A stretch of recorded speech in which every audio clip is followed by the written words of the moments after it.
Hello, everyone, and welcome to Week 4, Day 2 of the Blue Otter League Premier League. And we had a little bit of a late start, a couple technical difficulties, but we're back. We're here. It's myself, Ferris, and Chong, your dynamic Day 2 caster duo. We're here casting Dorado Gaming going up against the Spire, and we have our draft for game 1 laid out in front of us. Right now, we're in the spectator delay, so we'll be getting into game soon here.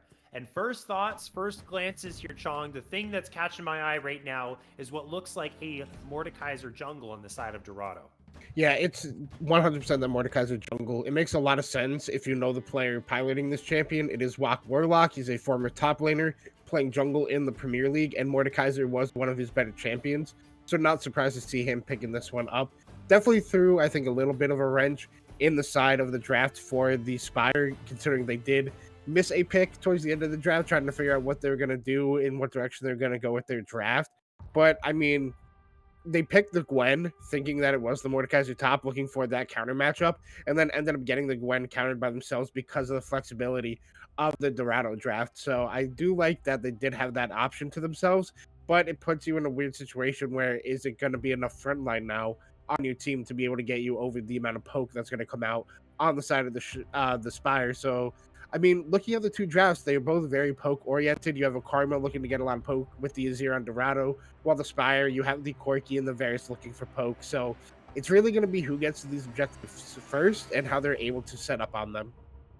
Yeah, and I think it's a fantastic idea that they use this flex pick to get a good matchup for Troublekilla, because Troublekilla is someone who is very much enjoys those Juggernaut, Bruiser, Carry-esque style top laners. And in Dorado's one win across, well, the thing is Dorado had the whole Asterix matchup against Omega, but in their one win outside of that series, it was Troublekilla who did have a very big pop-off performance. And I think that's going to be one of the things that's key if Dorado wants to find success in this series, as they have been struggling, although they did make a substitution recently, Wonderworld out and Tortuga in. So on this Jinx, more of a traditional marksman player where Wonderworld was very much liking those mage pickups. And in this composition, I mean, Jinx, it's a little bit of an odd spot. There isn't a ton of peel. There is the Karma shields available, and there's not a ton of hard engage either on the Spire. So it might actually be a good angle for the Jinx. Their really only option to get onto Tortuga for the Spire is Amumu, and then Amumu doesn't have a ton of that follow-up. It's really just a lot of raw damage at the disposal of the Spire. Yeah, I mean, I'm surprised that Dorado decided to leave that champion up, considering how much which Black Mass has been picking it up and performing well on it, all things considered. So, I mean, I understand the Fiddlesticks ban. He is a Fiddlesticks main. It's a champion that can really throw a wrench into a team's game plan if you don't play against it a lot. It's one of those game warping champions. But then to stick with an RE ban, I definitely think is a little bit interesting. I think I would have liked the Amumu one a little bit more over that, put him maybe on some discomfort. But I've played with him before. I know he's got a deep champion pool, so it could be very difficult to pinch a champion pool when they're willing to go two more off picks. I know he can play the Ivern, the likes of Sejuani, even Zinzao, stuff like that. So, I mean, with it being fearless, you only have to play against it once, win or lose. So maybe Dorado thinks they have the option to beat it this game, or even if they don't beat it, be able to win out once that champion is off the table. So, I mean, it's definitely a choice to go up such a strong and potent pick as Amumu is, I think, in the current meta, with the Andrews being so strong and just the meta revolving around these engaged junglers that can also be super well oriented on the front line. I think Amumu and Skarner are very good examples of this. I definitely think that seeing the two teams that we have on the Rift, how they played over the last few weeks, I definitely am going to favor the Spire over Dorado, but I'm really curious if this Mordekaiser pick and the switch at 80 carry is able to help Dorado get over this hump that they have been over the last few weeks, and maybe that this is the secret sauce for them to be able to get the win here over one of our top teams in the Premier League. That's what's also intriguing me is maybe because the Amumu came on R2 and then it was the Mordekaiser in response on B2, that might have been what Dorado was cooking up, saying, let's give over the Amumu to the Spire and more specifically Witch at Black Mass so that we can counterpick it with Mordekaiser. Maybe they'll look to invade, get Prio with Azir and Renekton, who outrange, or Renekton has that good matchup into Gwen. Azir has the range over the Corki to maybe get the shove, although Corki is actually a very lane dominant mid laner. So who knows the way that goes? Maybe they just want to out farm it, out duel it, especially pre-6. It will be Mordekaiser that has that better dueling potential. So we kind of assessed a lot of these lanes here, but one that might actually be very underrated and very integral to Dorado's success is this Mordekaiser in the jungle. How do you think they shut down the Amumu if they want to get this Mordekaiser ahead? I mean, the thing is, Mordekaiser is, he can't gank as well as the Amumu can, thanks to the double bandage toss that Amumu does have. And also, Mordekaiser has more CC setup on his lanes in a way. You do have the Sun out of Renekton, where Gwen has no CC setup, while Corki has none, while Azir has a slow, which could make it easier for the Mordekaiser to get in on these ganks. But I'm really curious to see how they prioritize Grubs, just because even when Mordekaiser's in the top lane, he can basically solo the Grubs by himself because of that passive. Getting the AoE damage on all three at one time is crucial. It's very similar to Amumu with the tiers, so I'm really curious to see how. I think Grubs are going to be crucial in this game, despite the nerfs that have come to them, where dragons are more, of that game-winning option, while Grubs, yes, they're nice, but you would definitely want to be stacking dragons right now in the current patch over the Grubs. But I think with both of the AP junglers having the AoE options, I think Grubs is where we're going to be able to see a lot of fighting, and it really comes down to how they play around the Mordekaiser ultimate in that fight, because it goes from a 3v3 with both junglers there to potentially that 2v2 with both junglers inside the Death Realm, and it comes how your solo lanes fight against each other. So I really do think this game is a lot more on Warlock's foot and hands than anybody else, and it's definitely interesting that he chose to go with the Flash over the Cleanse that you see a lot of times out of Mordekaiser's jungle.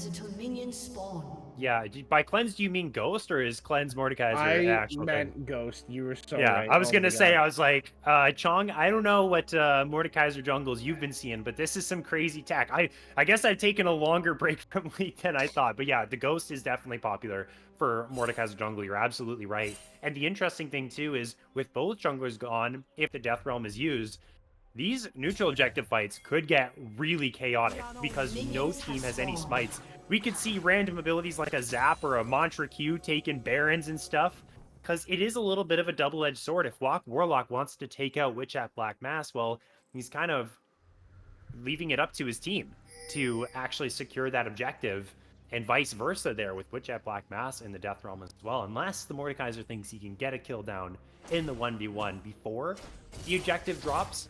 And I do favor the Mordekaiser in that 1v1. So a lot of interesting things that we're juggling back and forth between. Another thing too, how much value can Boostis and Penguin get down here against the Jinx Karma? Karma is more of that aggressive laner here but Jinx does typically struggle into the Varus, and Boostis, I feel, is a really key player on this Spire team. If Boostis does well, they're likely to do well as well. So I want to see if they can actually get themselves a lead over this Jinx and start to snowball once they acquire it.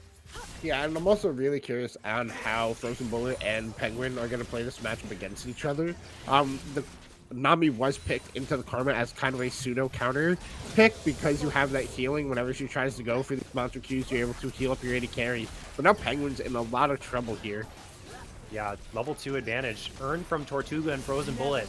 That's the one thing about Jinx that's surprising is, yeah, she's very weak, but she has really good lane push with Fish Bones and that AoE damage. So she can oftentimes surprise lanes like they did against Boostis and Penguin there with that level 2. That's going to give them a big HP advantage in this lane. And so now a lot of that advantage is gone here for the Spire bot lane as we're seeing heavy training in the mid lane. Pinaholic might have went too far forward. Korra is going to look for the solo kill. Does have flash. Isn't going to use it. Is just going to take the +1 on the trade with the flash. The Azir are going to be happy about that one in that exchange. Yeah, I think if Korra flashes, we see that first blood come out. Pinaholic thought they had the advantage getting level 3 and Valkyring forward, but since Korra's guarding this grasp and had 2 soldiers down, the amount of damage that just came out on the return, even with being level 2, and then they get the slide forward for the extra shielding, turned that really against Pinaholic, and I'm, really shocked Korra did not go for that flash for the kill, but that just lets you set up for level 6 so much easier, where this Corki is gonna just be, vulnerable to whatever play that Wok and Korra try to make around that mid lane once you do get the Emperor's Divide, once you hit that level 6 power spike. So Pinaholic gonna have to play really careful in this lane now, and I assume Witch Hat Black Mass is gonna be hovering around, knowing that your Corki no longer has that Flash Summoner spell.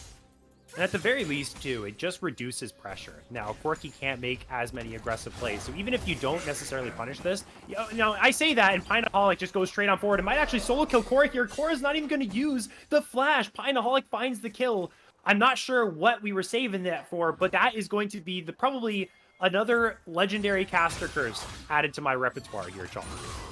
Yeah, I'm not really sure. I think we're saving Flash for possibly next game there. Korra choosing not to burn that one. Yeah. But we say that the good ward out of the bot lane from Dorado, able to see the Amumu trying to come down here, and just the small steps forward from Boostis and Penguin kind of, made them, I have the idea that something could be coming down here. But, I mean, in the mid lane, I think Korra was trying to push that wave in to get a good recall off, but since Pinaholic had burned that TP, it's really difficult to be able to force that once you have basically no mana and no HP anymore. So Pinaholic seeing that and able to go in and get that advantage for themselves, get that first blood, which is going to be really huge in this matchup.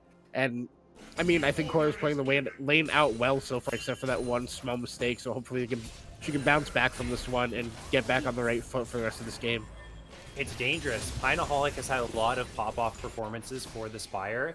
I talked about Boostis earlier because Boostis has had more of those consistent performances where Pinaholic has had some really big pop-off ones, even when Boostis as well was also playing very well. I think those two are the key members as we're seeing once again another 1v1. Korra just goes in, now uses the flash and dies anyway. Pinaholic is absolutely whooping her in this 1v1. That's 2 deaths now for the Azir, and it's going to be a dragon to boot on top of it for the Spire. They're feeling real good here at 5.5. Yeah, I'm not sure why we're sliding forward into the Gatling gun, but now Strawberry Frog in a lot of trouble here.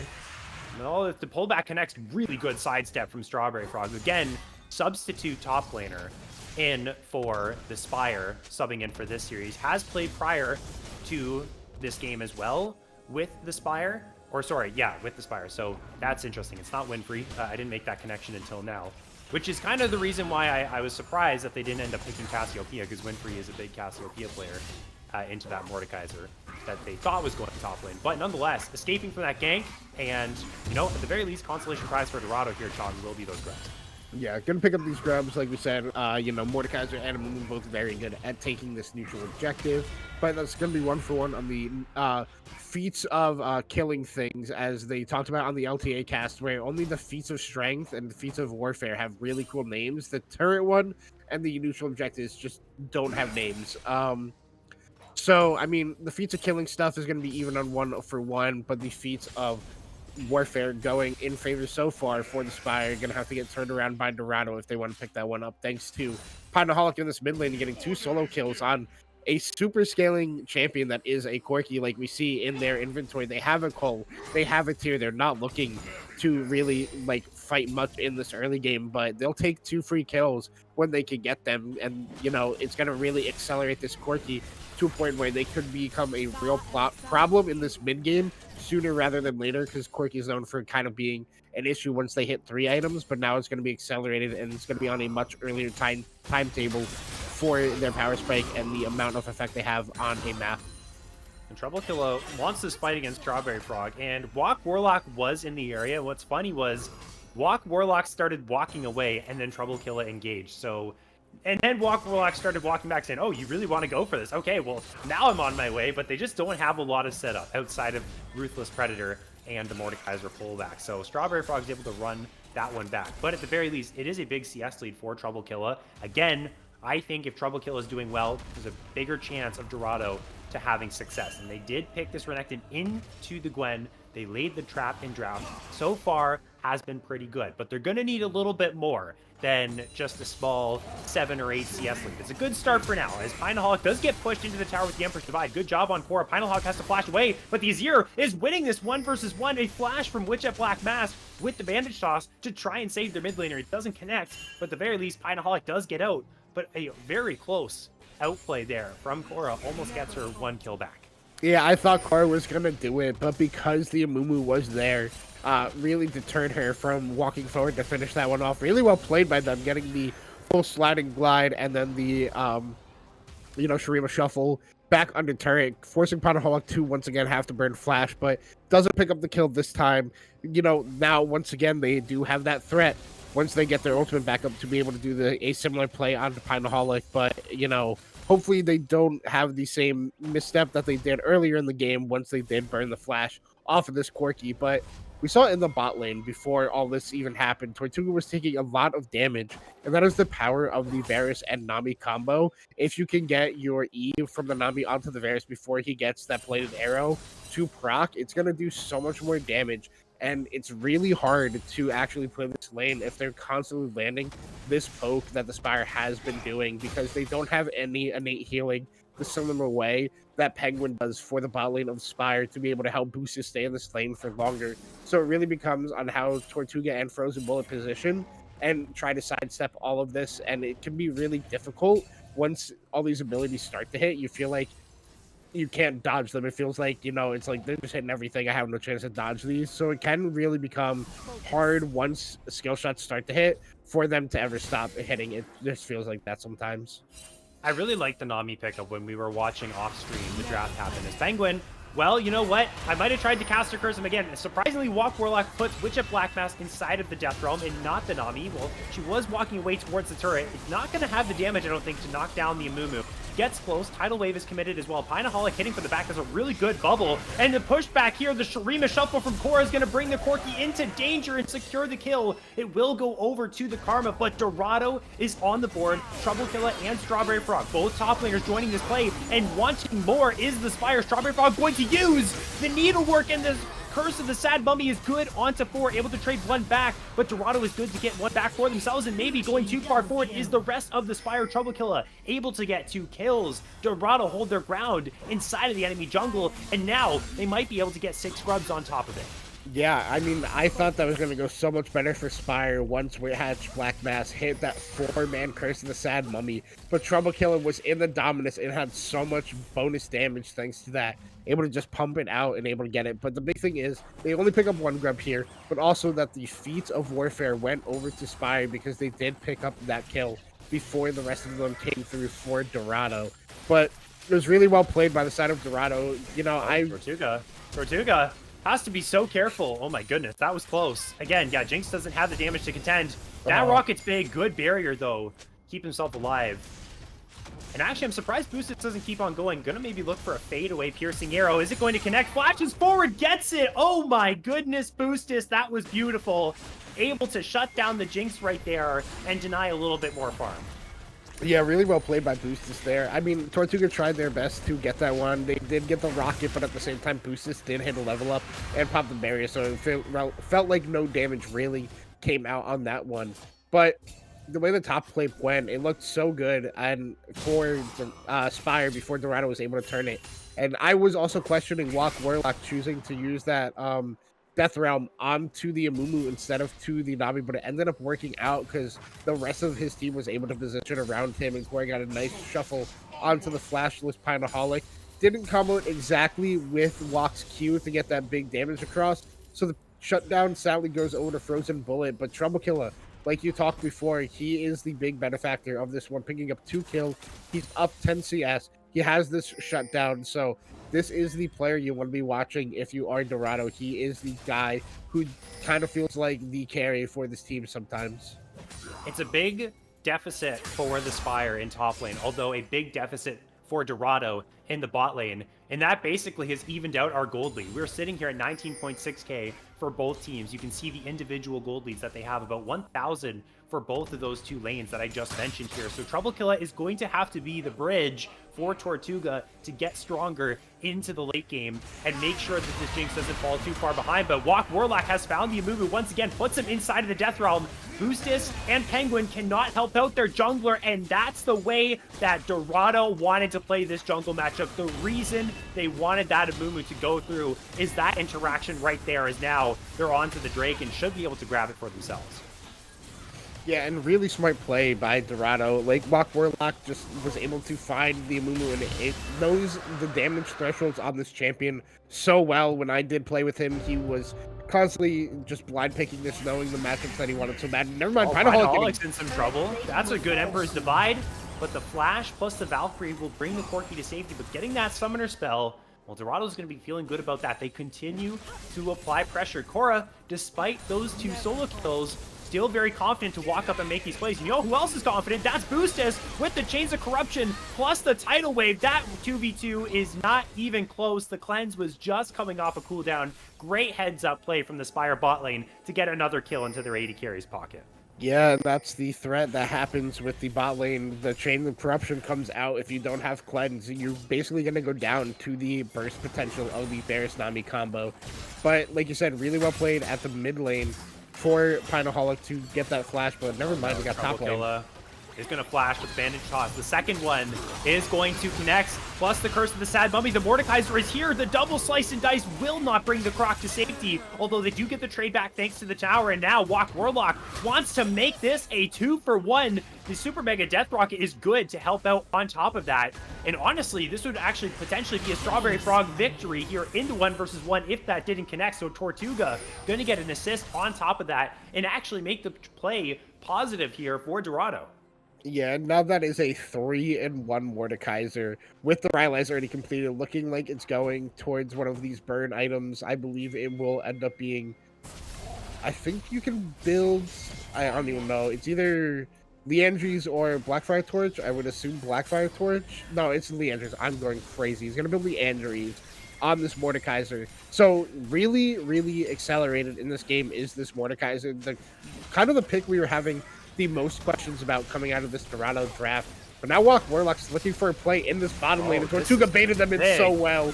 That was a good 2-person chompers right there, but Penguin is able to dodge away from the pull and flash out, but guess what you can't get away from? That's the Death Realm. We do love Mordekaiser around here, don't we? This is quite the inevitable spell now, especially since you can't cleanse it anymore. And guess what? Walk Warlock gives the kill over to his 80 carry. That's the good jungler you like to see, making sure the Jinx is staying in it with this one. This Mordekaiser, this jungler, has been so pivotal for Dorado all across the map. I think my only complaint about that play is that Penguin used both summoner spells. You were kind of doomed to go down once you were in the position that you were once Walk Warlock got on top of you. If the only way is to not flash down in the Death Realm, is to try to flash up towards your turret once you come out of it. But now you use both to try to get out, and if you're flashing down in the Death Realm, you're getting closer to the enemy team. So, you know, maybe you could have saved that one, hoping for, you know, just knowing, hey, I'm going to die here. Not going to waste the summoner spell. I'll save it for the next play. But now the top side is the priority with this Herald going to be spawning up. We already see Dorado starting to get vision up here. Which means this bottom turret goes down. Nice. Nice Really good time cleanse. yeah. She might actually just be dead anyways. Tortuga Why are we wanted to fighting? hit back, but actually, despite the slow, he's able to walk it on out. Do you have the boot upgrade? No, he actually does it. It actually Varus with the higher tier boot. Somehow Jinx was able to walk on out of that, but still they lose their turret. The trade will be the Rift Herald, like you said, Chong, and they might just continue, though, onto this tier 2. Again, not a lot of friends around here to help Tortuga and Frozen Bullet. There is a teleport available on Korra if they look for this dive, but let's see how this pans out. Witch at Black Mass is here on the flank. Flashing away from the bandage toss is Tortuga, and that should completely disengage the play. So really nicely timed, and they get to hold on to their tier 2, and nothing too disastrous happens over here. No deaths for Dorado. Yeah, really good flash out of Tortuga there. First, a really nice Captain Jack style cleanse to be able to instantly, basically never stop walking in that play when Boost is trying to get on him with the Chain of Corruption. Then a nice flash to dodge the bandage toss, sidestep the tidal wave out of the Nami, and because there's no minions, the Spire doesn't want to go for the rest of that dive. But speaking of dives, Strawberry Frog gonna have to run away. Well, be able to get away from the pullback and the Q ability with the mist. So that's actually really nice, although the Rift Herald is being summoned. And this first turret, the tier 1 in the top side, is already going to go down before a charge comes through. So there could be some devastating damage dealt here, Chong. In the top side, no one from the Spire is around. Korra's also up here as well. They're going to knock this down. The hold in the mid lane is good. A defense has to be set up here from Dorado, or from Spire. Yeah, I mean, Dorado, I was kind of questioning this Herald placement, but now the fight is going to break out in this top lane. Oh, here we go. They're onto the backside. They're onto Korra. A lot of CC, but not a ton of damage. But look at the front line. It's Strawberry Frog absolutely eviscerating this fight. Are they inside of the death realm? No, that's Witch at Black Mass. Trouble Killer, double slice and dice, is able to space out for so long. Finally drops. And now Pineaholic is here from the mid lane, able to make this a pretty good trade here for the Spire. They get a lot of kills, but they do lose their tower up there, which is 700 gold going the way of Dorado.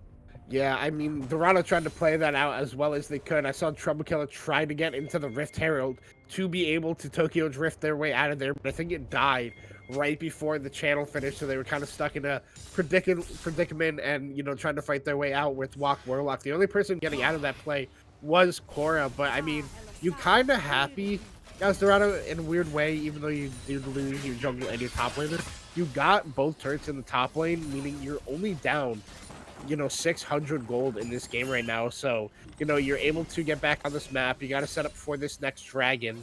But, I mean, you didn't even lose your mid lane turret in exchange for that play. A little bit of damage going to go on this top lane one. So, I think Dorado is kind of happy with how that went and can look to set up the next play, considering that Korra does have the flash still and is still holding on to their ultimate. Boostus has to be careful. If this root goes down, he's going to be in a whole lot of trouble. Here's the pullback. Good bubble, though, from Penguin. Excellent stuff, providing the peel necessary for Boostus to escape. But the Varus loses both sums, which probably means that the Spire has no business contesting this Drake. If they try and do it anyways, I feel like it's definitely going to be detrimental to them. Korra is doing a fantastic job finding the space, but it looks like they want to find the engage. Here comes the Emperor's Divide to provide some peel. Strawberry Frog is in as well. There's no front line because Walk Warlock is on the Drake, and Amumu steals it. Witch at Black Mass. Excellent stuff from the Spire. They actually turn this play around, and it's a disaster for Dorado as Strawberry Frog knocks down Korra as well. Oh my goodness, Chong, this game has just been lit up.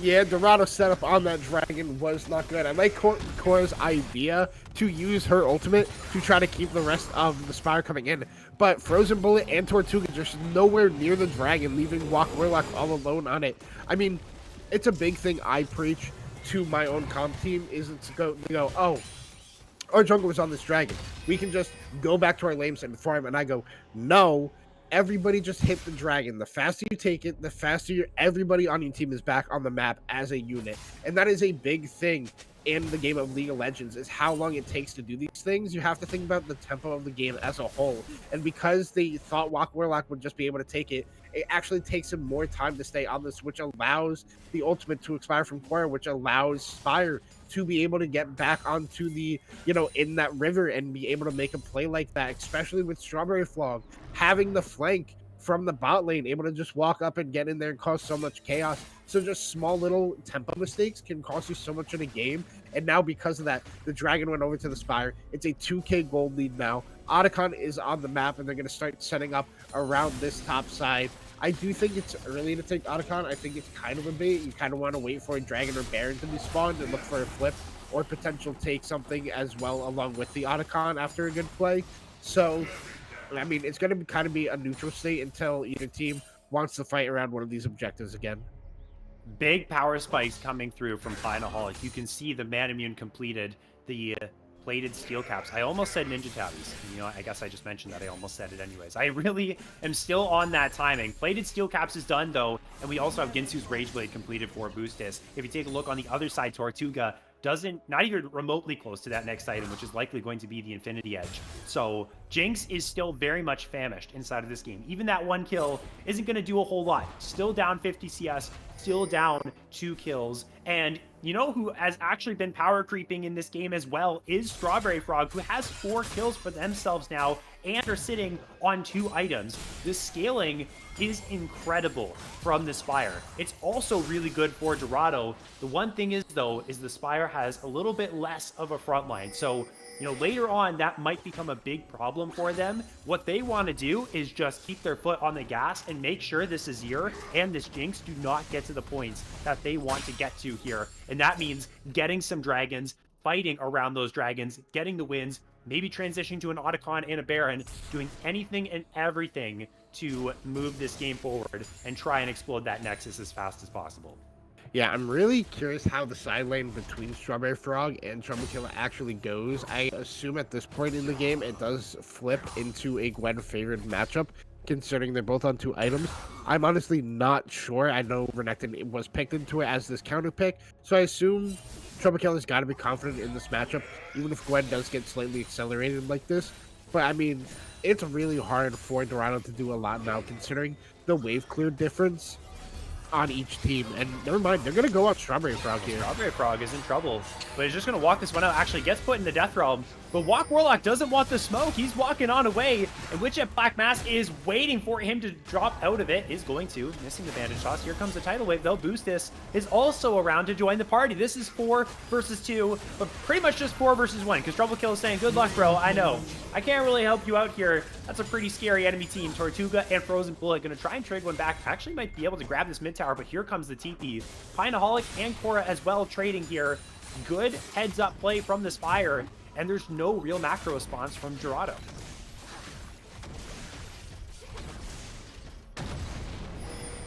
Done. Man, I went to go on. No, I'm here. Yeah, I mean, like I said, what I tried to say was, you know, Tortuga and Frozen Bullet did try to get that mid lane turret, but because Strawberry Frog did TP to it, I think Strawberry Frog could literally 2v1 them, and they wouldn't be able to get anything back in return for it. So just choosing to do the smart play and recall for it, I mean, it's really hard. Like we said, it's like the lack of frontline that Dorado does have makes it difficult in these team fights sometimes, especially with Gwen, Corki, and Varus, because they shred resistances very well. Specifically, that Gatling gun out of Corki will shred everybody's resistance, and then you have the true damage from the center of the snip out of Gwen, and then the execute with Varus. It becomes really difficult to play these team fights out well if you're taking a lot of poke damage, and having no tank doesn't really help that. But now this dragon is on the map, and Dorado is setting up to take this fight, and I'm really curious how Spire's going to respond. As we see, Boostis is just having mid push. I like this a lot out of him, but he could be punished here. He has to be careful. He's got no one around him. Thankfully, that zap doesn't connect, so he won't be slowed down. It's a little bit interesting what we've had around this river. It is the Spire that's just given over the priority that they had, and now they're going to have to try and enter again. It's a very similar state, like you said, to the previous one. Is Finaholic is just going to walk straight in front of a Mordekaiser, is going to get the flash over the wall. The tidal wave as well is used as Witch of Black Mass and Trouble Kill in a 1 versus 1 of their own. This Amumu's already down to half HP, is going to get onto multiple people in the backside, but there's no follow-up just yet from the Spire. Boostis is free hitting. Boostis is doing the damage. So is Pinaholic, and Strawberry Frog in the midst of everything as well. Boostis is now in front of so many different people and still stays alive. The healing is immaculate. The Spire pulls a rabbit out of the hat and wins once again at the Dragon. They'll get the soul point. They'll get some more gold. They might just run it down to Baron as well, Chong. I mean, I think the MVP of that fight isn't even Boostis. It is Witch Hat Black Mass. Literally getting chunked out by Trouble Killer and finding a bandage toss and getting into the backline, hanging a 3-man Curse of the Sad Mummy. We saw a really late cleanse out of Tortuga, so really limited his damage output. I think if he cleanses earlier and looks to hit more, it could have been a way different fight for Dorado. But I think another big thing is that Walk Warlock, I believe, put Strawberry Frog in the Death Realm and just straight up lost that 1v1, and it made it really difficult for the rest of Dorado to create any space or have any space in that fight. So really well played out of the Spire, looking like this is a comp they play all the time because it is. They're very practiced on these champions, so know exactly their spacing and limits on these ones. Makes it really difficult to play against when you're positioning in such awkward ways in team fights.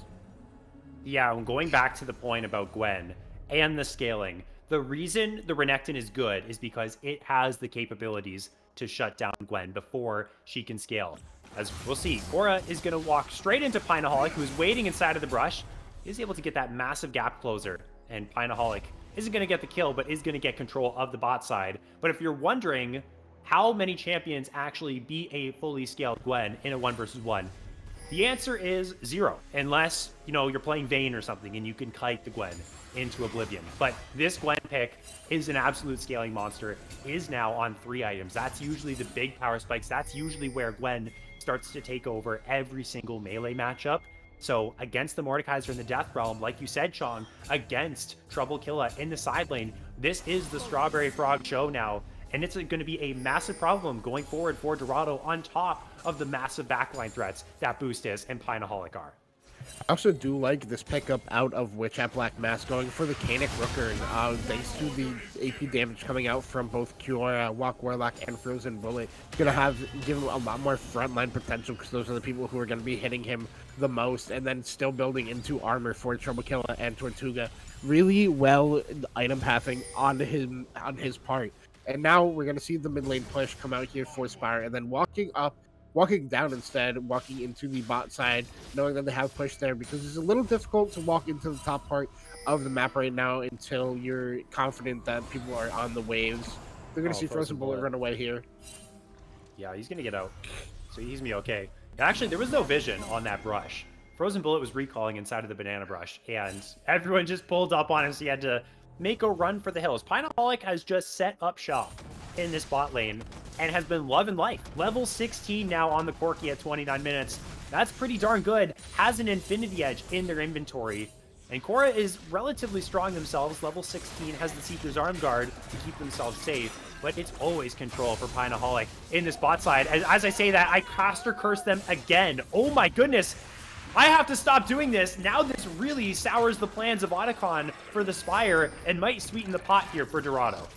I think it's still really difficult for Dorado to go for it. This is your time to get vision. Start breaking these outer turrets. You still have the bot outer one and mid outer one. So you definitely want to take these down as fast as possible.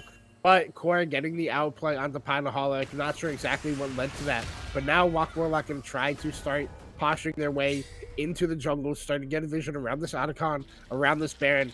And he's in a really bad spot right now. Has to flash away from the bandage toss. Really well played by them to just go for that. But Koi gets this bot tier 1.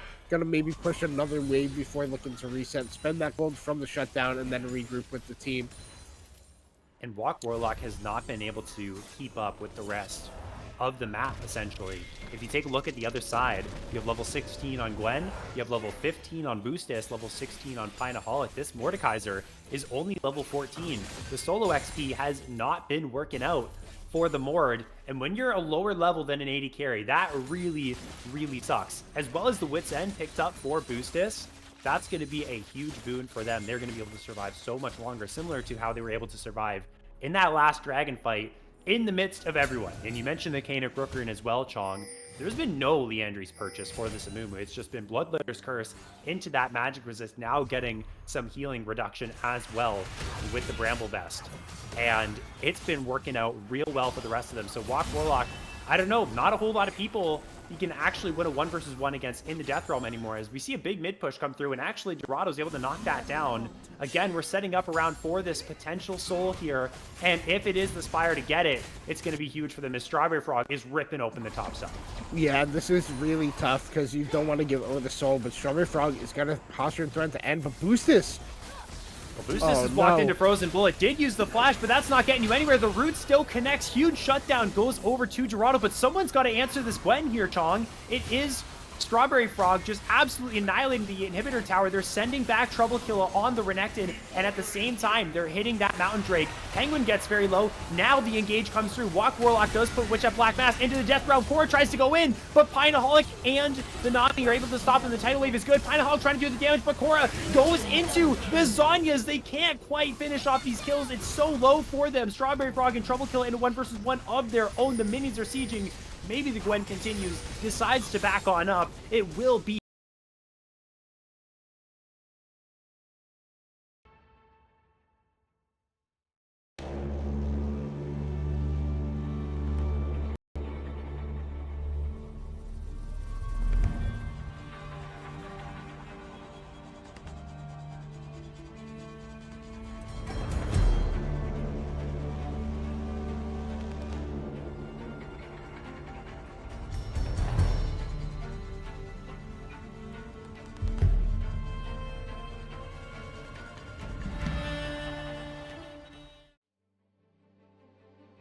Welcome back to week 4 of the BOL Premier League, and we just saw an absolute fist fight of a game between Dorado and the Spire. It was only game number 1. Dorado coming back from early game deficits to get the win, thanks to the heroics of their mid laner Cora specifically, but also a lot of good moments from Walk Warlock and even Tortuga on the Jinx, pumping out a whole lot of damage. But here we are for game number 2.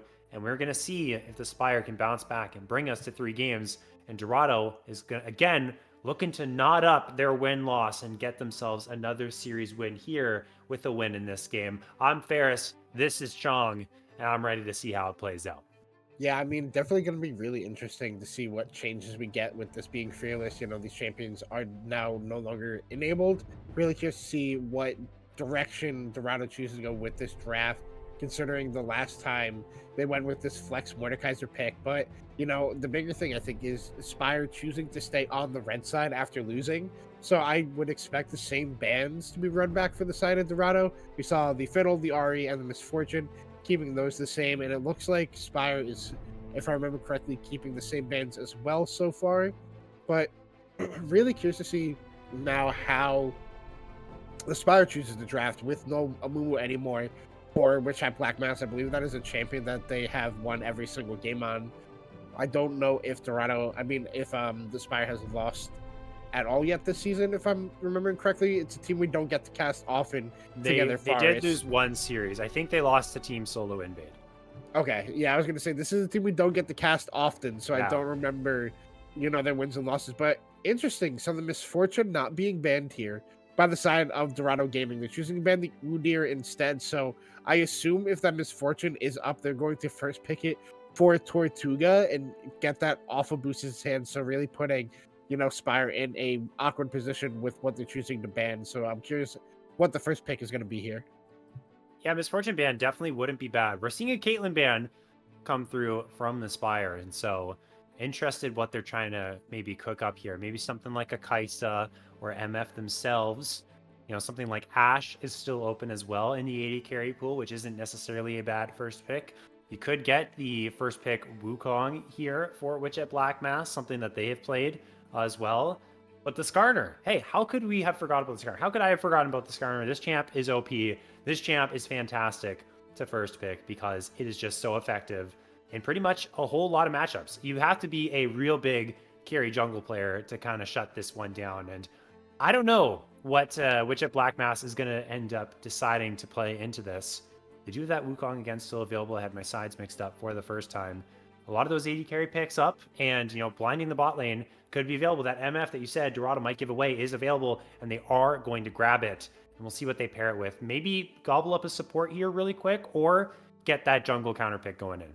Yeah, I mean, I know Witch at Black Mass can play the Lilia. It's a matchup a lot of people prefer to play in the Skarner because he is a health stacking champion. Lily Pass does percentile health damage, so a matchup people like a lot. Instantly, I speak of it, it's locked in. Lilia locked in here for the side of Spire, along with the Misfortune. So you have that Sleepy Bullet time, that combo that a lot of people love to see. So I would expect Frozen Bullet to just slam lock in a Braum right now. Would not be surprised to see anything else. You could go with the likes of Leona to get that long range stop on the Misfortune Ultimate, but Braum is typically the counter pick that you do see into it. But it's definitely now interesting to see what the bot lane duo is for Dorado. Choosing to go with an Ezreal, which I do think Ezreal is a strong champion, but I think it requires you to be positioning well and hitting all of these mystic shots. Otherwise, he just feels like he lacks damage in comparison to all these other AD carries who all their damage is in their auto attacks, while it feels like Ezreal's is in that skill shot. It is in the mystic shot. And Misfortune does a good job into the Ezreal because she rushes the Bloodthirster, and so she has all of that sustain against the poke of Ezreal. Although this might be a pinch champion for Tortuga, because the 3 champions that Tortuga has pulled out in Blue Water since subbing in for Wonderworld is Jinx, Varus, and Ezreal. Those are the only 3. Jinx and Varus taken off because of Fearless, so that might have just been a pinched pool that they ended up opting in for. But you did predict the Lilia pick there, Chong. That's why they pay you the big bucks. So good on you with that. I think it's a fantastic pick up there. And they're going all in for the engage here, which I think makes sense. I also like your Braum call out. I think that should definitely be a ban coming through for the Spire in this next set of bans, because it's almost certain that you're going to pair a Misfortune with an engaged support, on top of the fact that you can use that Unbreakable Shield to block the bullet time. So I really do want to see that taken away here if I'm the Spire. And on the other side, for Dorado, unless this is a Galio support of some kind, start to take away things like the Leona and the Nautilus, or even something like the Rel that pairs so nicely, trying to get those bullet time combinations going. Yeah, I'm not sure how many engaged champions that AO Penguin does actually play. I know she does play the Thresh. I believe she does also play like Leona and Nautilus, but I don't think Galio is in their wheelhouse of champions. I mean, it is definitely a different style of support champion than most of these other engaged supports are. He's more akin to the likes of a Nautilus than anyone else. He kind of goes in, and there's really never him coming back out most of the times once you get that engaged. But you know, Rel is banned away. Rel Misfortune is such a devastating combo. It reminds a lot of people of the, you know, the Lilia Amumu combo with Misfortune. So I'm not surprised to see that one banned here. And now Spire choosing to just ban these strong bruiser top laners away from Trouble Killer after how they played that Renekton in game number 1. Yeah, they kind of fell off towards the late game, but that's what Renekton does. He was so strong in that early game. I still remember that Grubs fight where he picked up that double kill and really, you know, started setting that momentum in that lane in his favor. So not surprised to see that Spire is targeting those down. So really curious that Spire isn't choosing to target down the support peel. Oh, Malphite banned. Okay. Interesting. Mel. Oh, okay, Mel. so Okay, Mel okay, ban. okay. My bad. So Spire timed out on a ban. They missed it. It is Mel banned away here, which I think is interesting because this Aurora was already locked in. So I'm curious if they think this Mel could be played support. So definitely an interesting choice in a ban there. Yeah, it doesn't make a lot of sense. They're going to go in with the Gnar here. It's going to be blinded into that top side. So they're going to have more of that engage here. They're just going all in with this. And they are going to get the support counter pick and save it for R5 is the Spire. Braum, I think, is a fantastic pickup here. I'm not sure why the Spire didn't ban that, which kind of makes the Mel ban a lot more curious to me, because it would seem kind of obvious that they would take that one away. We'll see if that ends up being the case. Ezreal Braum is a legitimate bot lane that can do really well. And Bessa is going to be the pick for the top side to go into the Gnar, has that catch potential. Public execution on a mini Gnar, definitely going to be good for it. And Bessa has that playmaking potential, and there are a lot of playmakers on this Dorado team. They're going forward, they're looking for impales. Between worlds are going to start fights for Korra, and then you just want your Ezreal to be hitting from the backside, and you want your Mbessa going crazy here. They're really thinking hard, though, Chong, about this support pick. So I don't know what they're cooking up here. Yeah, I mean, there was one champion I was gonna mention before that Mbessa got locked in, and it was a Silas. If, you know, they did play it for Trouble Killer, because there were so many good ultimates for Silas to steal this game. Once Bernard gets locked in, those are one of those iconic Silas champions, but choosing to go for the Mbessa, kind of in a similar vein of if he ever gets on top of this Gnar in mini form, this Gnar is just, you know, gonna be some nice mutton chops for somebody's dinner that night. But I do like this Rakan pick. It's not the Braum, cancel like blocking of the bullet time, but it gives you more engage options that I kind of felt Yeah. Dorado was lacking, because the only ones was the Skarner or the public execution hitting one person in the back line out of the Mbessa. So I do like the Rakan pickup, and not, it's a good pairing with Ezreal. It's a super safe bottom lane. You don't create a lot of pressure, but it is so hard to gank this bottom lane. It is so hard to actually kill this bottom lane that I do like that pickup for Dorado. I want to see Cora in this matchup here. Look for these flanks as well. So many times in pro play, we've seen Aurora's flank fights, especially Loki in the LTA. Yesterday, even though Cloud9 did lose that series, found so many nice flanks on this champion. And Between Worlds can be a fantastic engage tool for them to use. You follow the Rakan up on top of that. The quickness is a great secondary engage tool. So yeah, now that the Rakan is here, there's a lot of options. To me, the way that these team comps are kind of structured, it kind of feels like whoever goes in first are going to be the ones that are successful. And you could find and maybe even see big combinations like Flash, Lilia Q into the Lilting Lullaby, go in for a bullet time here, follow it up with the Gnar on top of it. I think we're going to get a very similar game to last when it comes to we're just fist fighting at objectives, and things are going to get really, really crazy. Although I do feel, at least from a skirmishing standpoint here, Chong, and also we'll get information onto what that last pick is there for the Spire. But from a skirmishing standpoint, I think Dorado have a little bit more in their bag to try and fight in 2v2s or 3v3s. Yeah, and we do know what the R5 is. It was a Zyra pickup for the side of the Spire. I mean, it's a super aggressive bottom lane, but I think that gives them so much AP damage. And now your sole front line is your Galio mid. So if he is ever in a side lane, it is really hard for Spire, just similar to that first game, to ever set up around these objectives. But I mean, they're looking for the wombo combos with these ultimates in the team fights. So I kind of get the pick, but I think it's very hard to once again play out the Spire comp that they've drafted in comparison to Dorado. I think the Dorado comp is a lot easier to execute, and also your two carries, your Aurora and Ezreal, have mobility. They have free bailout buttons, where like Zyra and the Misfortune do not on the side of the Spire. So overall, I really do favor this Dorado draft, and I think with the momentum that they have from game number one, kind of coming back in that one, I think this is going to be a 2-0. I do think Dorado is going to be taking this one here. I think it's a very valid argument that you make there, Chong. We're going to have to find out how successful Dorado is. They have a good setup for themselves. Now it's time to execute. We are a couple of minutes away from getting onto the Rift. When we come back from this break, we will bring you game number 2. So don't go anywhere. We'll return right after this.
Hello, everyone, and thank you for being so patient. We're back. We're still here. We did not die on all of you. It's me, Ferris, and Chong. And look at this. We've stepped into a time portal, and we are here in game number 3. Game number 2 never happened. It was just a figment of your imagination. We're here. There were some issues. There was an FF. Now we got game 3 between Dorado and the Spire. They've switched sides this time like they're supposed to. And we're heading into the bans already. And we see a couple of switch-ups here. We see the Misfortune taken away on Dorado's side, making sure the Spire isn't getting their hands on that one. We also see a Vagar ban as well from the Spire. And the first pickup will be that Ashe. Yeah, it's really interesting because Dorado had to get a substitute top laner, so the Cassante isn't being banned away by the Spire anymore, meaning it is on the table if this new top laner for Dorado does play it. But I'm not surprised to see Boostus picking up this Ashe here. I know as a champion he plays a lot. Ashe has recently been buffed this patch. I still feel like she doesn't do as much damage as you would like out of an AD carry. She's kind of like that utility ADC even with the changes coming in. But a Kog'Maw pick, I think Kog'Maw is like kind of slept on right now. I think this champion is really good, especially with these attack speed changes that came in 2 patches ago now. And if you pair him with the likes of Lulu, who still really is strong, even with the Whimsy nerf, I think that is a really prominent 2v2 that could be an easy win con for Dorado if that's something that they want to go for. And I'm surprised that Dorado didn't actually just opt in for the Ezreal. They wanted to go the Ezreal into the Misfortune, which isn't that great of a matchup. Now, with a better matchup into the Ashe, they decide to go with the Kog'Maw here. I wonder what they're going to pair that with a support, if they're going to go the Lulu route or not, or if they are just going to give it maybe something like a Braum, which is available, another great pairing with Kog'Maw. Okay, so this is interesting from the Spire. They end up locking in the Lulu themselves because I feel like they are anticipating that Kog'Maw Lulu might have been the thought process for Dorado's bot lane. If I were them, I would have went the Braum route just because Ashe Braum is so strong. But they're going to take that away, and so it will not be the Kog'Maw Lulu coming through from them. I think that's a pretty decent takeaway here. See what they lock in on that B3 pick, and we'll see what they do. Yeah, I don't really like the Lulu pairing with the Ashe because Ashe is not a hyper carry, so I think you're literally just picking Lulu in this situation as a takeaway pick. I still really would have liked the Braum over the Ashe, and like you could have tried to find a way to beat the Lulu Kog'Maw, but there's a champion that I do think is very strong in the support role that people don't talk about a lot just because they don't like the champion. It's a cat, and she sits on a magical book. I think Yuumi is a super strong support right now, and I think it's one of the few supports who actually pairs up well into the Lulu because you just do ignore her. But it's the Milio picked instead. I mean, Milio Kog'Maw, that's kind of like a match made in heaven. Kog'Maw already gets extended rage from his W. You throw a Milio W on that, you're going to double that, and you basically have a walking turret in itself. So that's a matchup, that's a pairing that I do think is fine. But I'm really curious to see what the Spire is going to choose to do because, like, you have this Lulu and you have an Ashe. I feel like they don't really pair up well together. You can make it work as a duo. I mean, Lulu is still super strong. I think she works with almost any AD carry, but it's not the ideal pairing that you think of.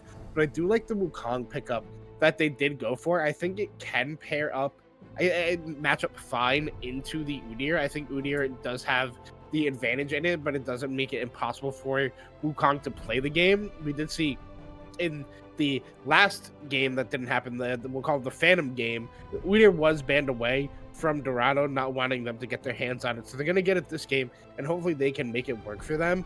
But, you know, we're still waiting on both top laners and both mid laners to be picked up here. And if I'm Dorado, I think I want to give Korra the counter matchup after how they played in game number 1. That's very smart. Korra's had a lot of pop-off games in Premier, lest we forget the 22-kill Irelia game. And I don't think this game is an Irelia game, but we saw what Korra did on the Azir and that Irelia game. So an absolutely phenomenal player and someone you probably would like giving over that counter pick.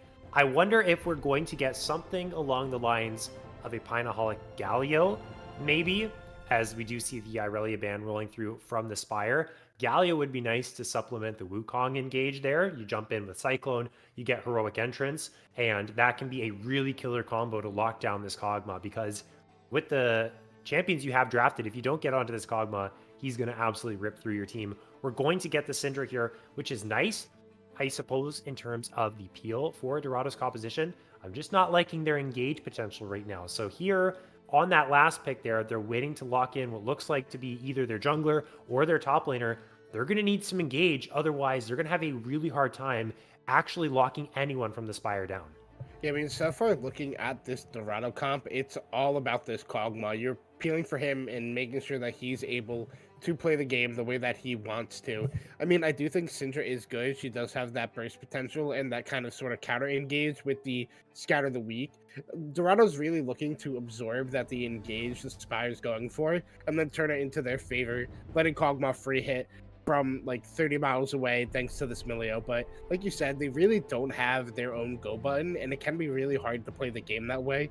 And I mean, Ornn was banned away, so I'm really curious if maybe we get like a Malphite out of the top lane, safe laner is able to just hit that go button, but can match up pretty poorly into the Cho'Gath. And I think the Spire has kind of a similar issue with engage options where it's only Wukong or you're getting a pick with an Ashe era. So I think both these team comps kind of are struggling in the same aspect, but Spire has a better option because they did draft the Wukong themselves.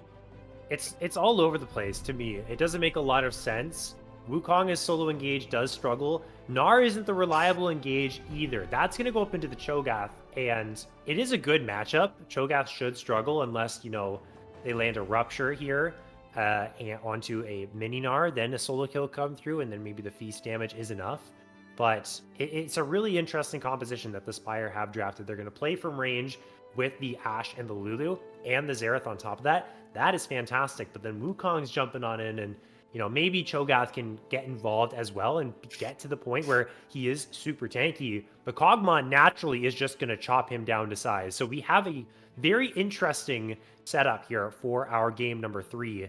I don't know. To me, it looks like I really do like the Xerath pick because it can match the range that Dorado has. I just think, once again, Dorado is going to struggle with the whole fact that they just can't really find a whole lot of engage. How do you think, at the very least, if they can't engage, they have to make sure that it is the Spire that can't engage onto them? How do you think they make that happen? They have the Scatter the Weak available, but what else do they really look for to keep the Kog'Maw and the Syndra safe? I mean, luckily they have that Milio ultimate, which does cleanse any CC that does come out from the side of Spire. I think the biggest thing is how Walk Warlock on this Udyr marks the Wukong when he tries to go for these engages, because that's really the only way that you're going to keep that engage out of the team fight. But then you still have to worry about this Cho'Gath build, the Shurelya's with the Symbiotic Souls and Halo Blades sprinting at your back line. Can be really difficult to deal with, but you drafted yourself a Wukong. You do have that tank killing potential. So it really comes down to Tortuga. I think this game is solely on Tortuga, on this Kog'Maw for his positioning and how he's able to play this one out. I think if he gets put behind and he can't really play the game because of these engage options that come out of Spire, it's kind of impossible for Dorado to come back in this game. So it's going to be really crucial on this AD carry and how they position in team fights. I was really impressed with the way that Boostis and Penguin played their 2v2 in game number 1. They were the ones that, it was kind of the same type of thing. You had Jinx and Karma versus Varus and Nami. It was 4 range champions, which meant there wasn't a engage button to go for both teams. So you really had to rely on your spacing, on your sustain, and on your knowledge of the matchup.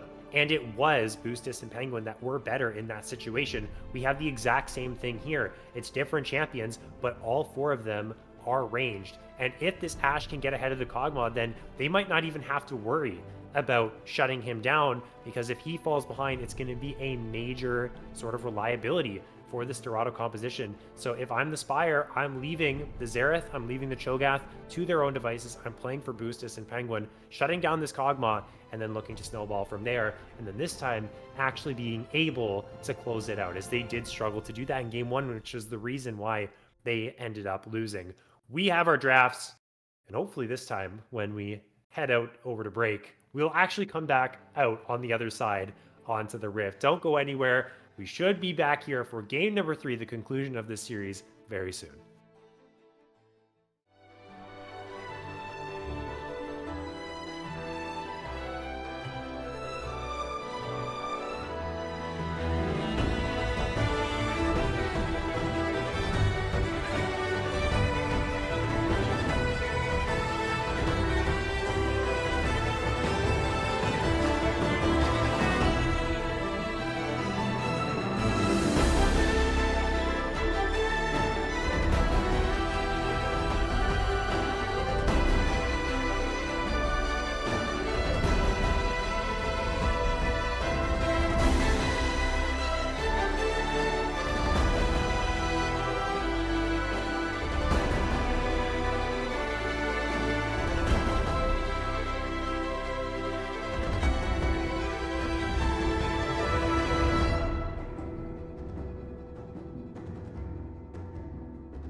We are out of our break, and we're on to the Rift. We made it. Something we couldn't do in Game 2, but we're here for Game 3. It's Spire versus Dorado here in the Blue Water Premiere. We just had a pause, and so that's why you see the screen freeze over here, and we're back to regularly scheduled programming. Before this game begins, as we do see, well, Syndra and Wukong here, Witch at Black Mass, kind of staring at each other here, making sure they don't jump out at each other. We'll give a quick shout out to our sponsor in ProComps, Game Changer app for League of Legends. It helps you out if you're a solo player and also if you play on a team. It's a drafting tool that you can pair with any other app you use. With ProComps, you'll receive real-time drafting advice with tailored champion picks and banned recommendations. You have features such as the ability to generate champion pools in seconds that you can share with friends, a post-draft guide to attack the game. You can generate comps based on your preferences and your coaches and analysis, and can even create personalized tier lists. It's kind of like your virtual coach that you have for drafting. It has 280,000 downloads and thousands of daily users. It's user-friendly and totally free. So give ProComps a try now, and you'll experience a whole new level of drafting power in your league games. Go to procomps.gg and download it from Overwolf, or click the link in the bio. And that is ProComps. It'll help you draft a little bit better, give you that edge in your League of Legends games. And Chong, we're onto the Rift. We're into the lane phase, and we're going to see the conclusion of this series right here, right now. Yes, we are. And a big thing to talk about is the sub for Dorado isn't a top laner. It is Efron playing mid lane, which puts Korra up into the top lane to face off against Strawberry Frog. But overall, I don't know how much this will change the outscope of the game. I know Efron is a solid mid lane player himself, and Korra looking like she's doing a pretty good job in this top lane so far. Pushes Strawberry Frog off of the wave. Looking over runes and masteries, just a little thing to note is that Wak Warlock for summoner spell wise chose to go with the flash again instead of the ghost. Not gonna say cleanse this time. Ghost is something we see most of the times on the likes of the Udyr as well, just for that extra sticking power. But flash gives you the option to actually get out of fights once you do engage on them. And then a bigger thing is Boostis not going with the cleanse, so hoping that he can just have the fancy feet to stay out of the range from the CC of Efron, Wak Warlock, or Korra getting into the backline. And that's what you have to do when you do play Ashe. You have to keep your spacing nice and crisp, and the Lulu can really amplify you to give yourself a little bit of extra space. As you mentioned how Korra was doing such a good job in the top side. Yeah, she is absolutely bullying Strawberry Frog, and that's kind of what you expect out of an Gnar. But again, for someone who is a mid laner, not necessarily the most practiced in this matchup, just, stepping up for the squad when they've had some issues to play this is very big. We'll see if it's enough and if they can make it work. Well, so far, so good. Honestly, yeah, the Cho'Gath pickup, this actually came through after, or actually, was the Gnar on R5? I can't remember which one was actually R5 here. It was Gnar R5. It was Gnar R5. Okay, so that makes a little bit more sense. So they're using this counter pick really nicely here and getting themselves a pretty solid lead. And I don't think Strawberry Frog's going to have a fun time at all in this game. Yeah, and I mean, a thing to note is that they did go, instead of that Hail of Blades build that we have been seeing in solo queue a lot, they're going for Grasp, which I think can be rough in this matchup, because most of the time Korra is going to be playing out of range. Oh, Wak Warlock, rather. Let's get on to Pinaholic. It's a flash for flash, and so Pinaholic has to be careful for the next couple minutes. Yeah, I don't think Wak needed to flash that, considering he could have just E2'd for the CC immunity.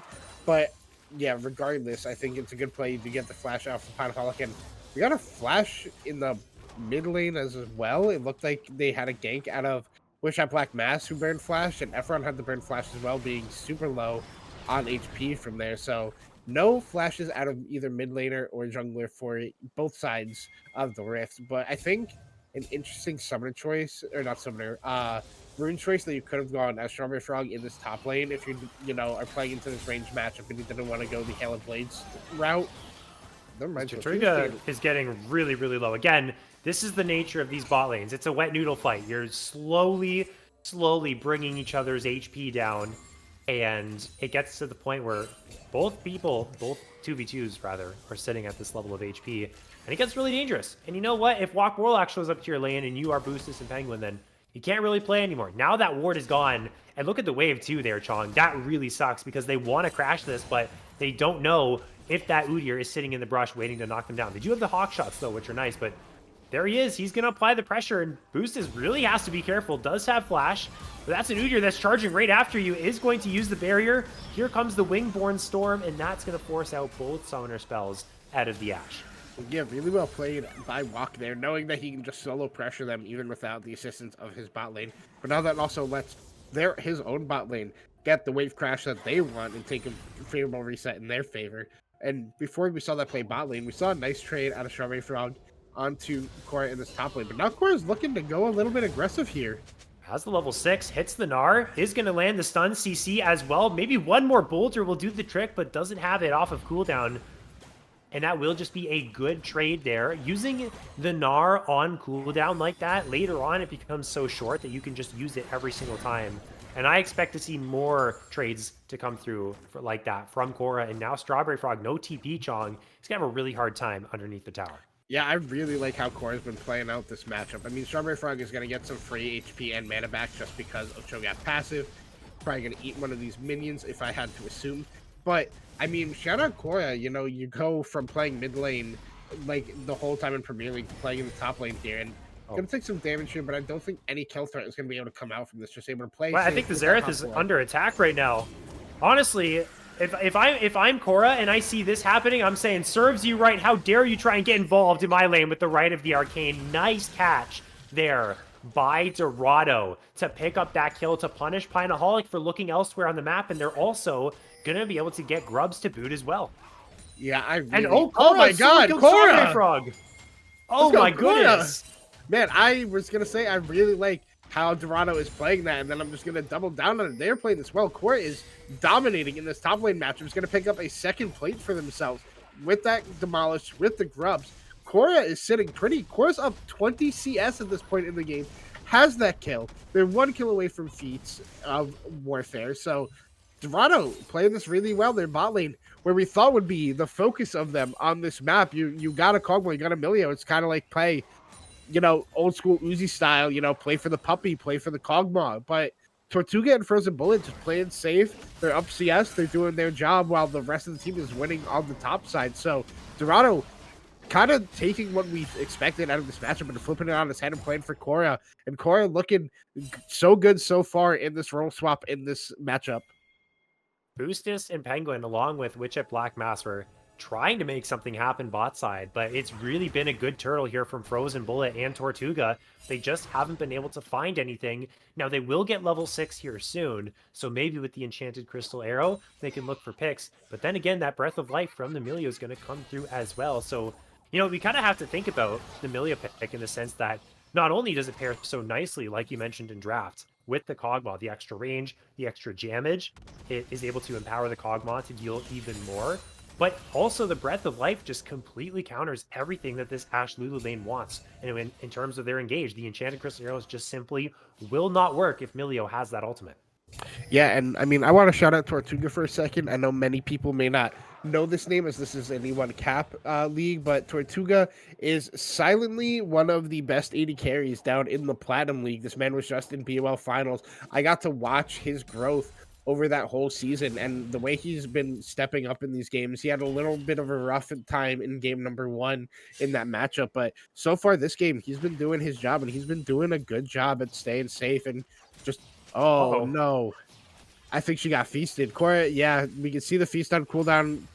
It looks like Strawberry Frog got a good knockup before he panned away, and the flash down, meaning was in that feast range. So good on Strawberry Frog to get that one back, but like I said, Tortuga has been growing as a player, and it's great to watch players grow over time, casting these leagues and see him step up in crucial moments. And now, speaking of Tortuga, he's looking for it. Might have found a Lulu.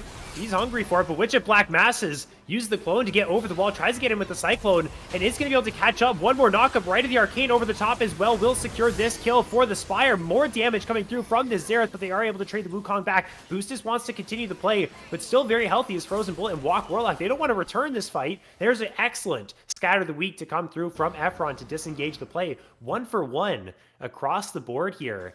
And, you know, that's the benefit of this Xerath here, Chong, is Pineaholic's ability to not even roam around first, but still be able to get involved in these plays with that ult.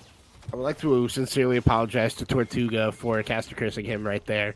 But overall, Yeah, it feels bad. I mean, his passive actually did a lot of damage there, which was able to turn it back around for his team to pick up that feat of strength. And Walk Warlock gonna try for something here, but he has no flash.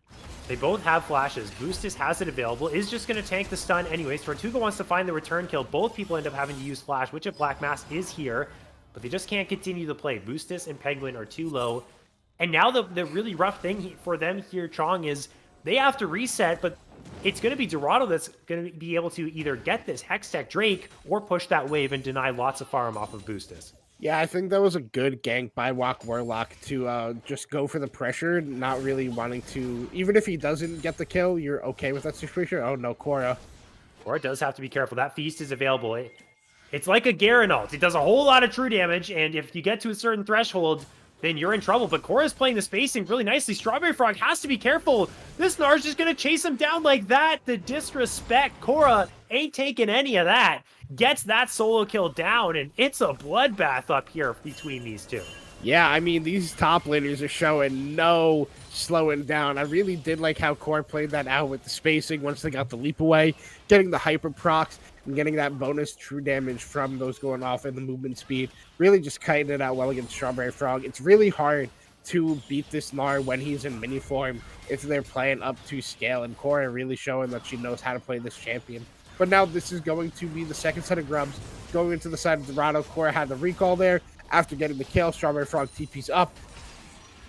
Yep, gonna feast that one away, secure that for the team. But that is that's two neutral objectives for Dorado, one for the Spire. So the next fight is gonna be at this dragon that spawns in 4 minutes. Boostus has to has to back off. They're not exactly sure where Walk Warlock is. With our vision, we know that he's in the top side, so Boostus was safe down there, even if he stepped up a little bit. But now Core is gonna look to fight on the Strawberry Frog again. Has to be careful. Probably is going down here. There is a TP on the tower, though. They have to kill Strawberry Frog fast before the reinforcements arrive. The Wukong is on the way, but Korra double hops. They knock him down. Pineaholic is not here in time. You did see Efron roaming up as well, but this gives time for the Syndra to push out this mid-wave. Strawberry Frog does not have teleport to trade lanes with Pineaholic, so it is going to be the Spire because of this kill, dropping waves somewhere on the map, and more gold is going to go into the hands of Dorado in this gold lead.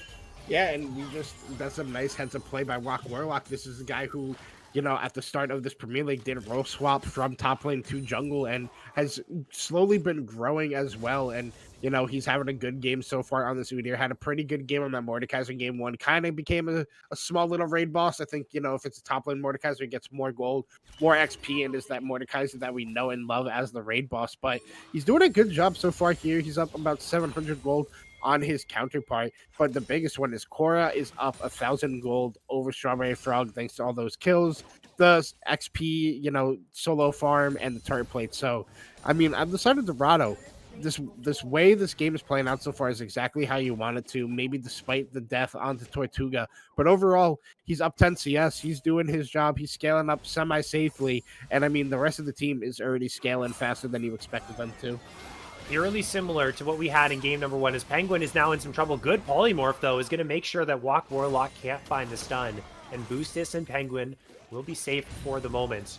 But there isn't as much scaling this time around on the Spire's team comp. They don't have a Jinx, they don't have a Xerath, or sorry, a Azir. They do have a Xerath, and the Xerath won't necessarily be as strong as the Azir, as the scaling isn't quite as good. Can be a threat later on, but they don't exactly have all of that fallback here. And there's not as much playmaking potential. Or actually, it's the other side. It was Dorado that had the comeback. So we actually have the reverse flipped. This time around, it's Dorado with that big lead. And so we can kind of say now, can Dorado with this lead actually be able to pull off the wins, as I got my teams mixed up there. With this lead that they've been able to get for themselves, it's 3,000 here at the 14-minute mark, and we're getting a fight. It's actually going to be two people locked up here, and that's 2 kills to the Xerath. We just witnessed the wombo combo of the century. It's disaster. It was Walk Warlock and Efron that ran straight into the Monkey King, and they didn't like that one bit. Yeah, I mean, I'm not sure how that positioning ended up happening. For a second, I thought it was going to be good for Dorado, but a really good two-man Cyclone out of Witch at Black Mass with the flash, and then also followed up by the nice burst damage that Pineaholic has at this point in the game, even if he is only on that Archangel's But I mean, overall, looking good for Dorado, but really turned on its head by Spire. So shout out them getting the jump on them. A nice Warrior Trickster was able to get, Witch Hat Black Mass into better position. And we saw in the meantime, Core tried to get that solo kill in the top lane. Strawberry Frog had to run away for dear life.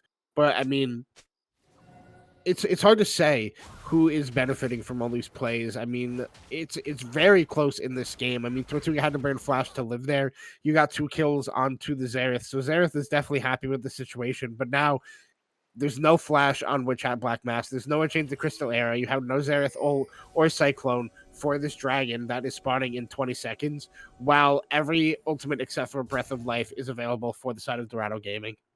We'll see if Dorado has that sense of urgency to start it right away, knowing that those ultimates will be available. I want to avert your eyes to the build here from Frozen Bullet. This is a Mikhail's Crucible first item on the Milio, so this is double cleanse coming through. Tortuga able to get the luxury of the barrier in the summoner spells because Milio has that Breath of Life for him, but also the Mikhail's on top of it. So even if that ultimate isn't there, or if they decide to jump on the Milio so the Milio can't use Breath of Life on the rest of the team, and you have that Mikhail's to do it. So there's a lot of outplay potential now here for Dorado. Ultimates are coming back off a cooldown right now, and it's Dorado that's skeptical, and they don't really know if they have the position here to start this Drake. They're going to spot the rest of the Spire here. Boostus takes some damage from the Wingborn Storm. We might just be going down here to a Smite bite. Witch Hat Black Mass is going to get inside, but they're going to go straight onto the Udyr, but it will be the Udyr to grab the Drake on top of it despite all of that, but Tortuga is left in the front line. Efron as well, who has to use the flash to get away. The Mega Fireball kick is good from Frozen Bullet to buy the space. Drake goes to Dorado, but the one kill goes over to the Spire. I mean, Drake went over to Dorado. First turret picked up by Core in this top lane. And yes, it was 1 kill turned back on the side against them. So overall, as Dorado, you are favoring this play as long as everybody else plays safe. Efron is under a lot of siege right now. We're going to back off and be fine. And Tortuga, I think, played that a little bit too aggressively. Definitely walking a little too far forward.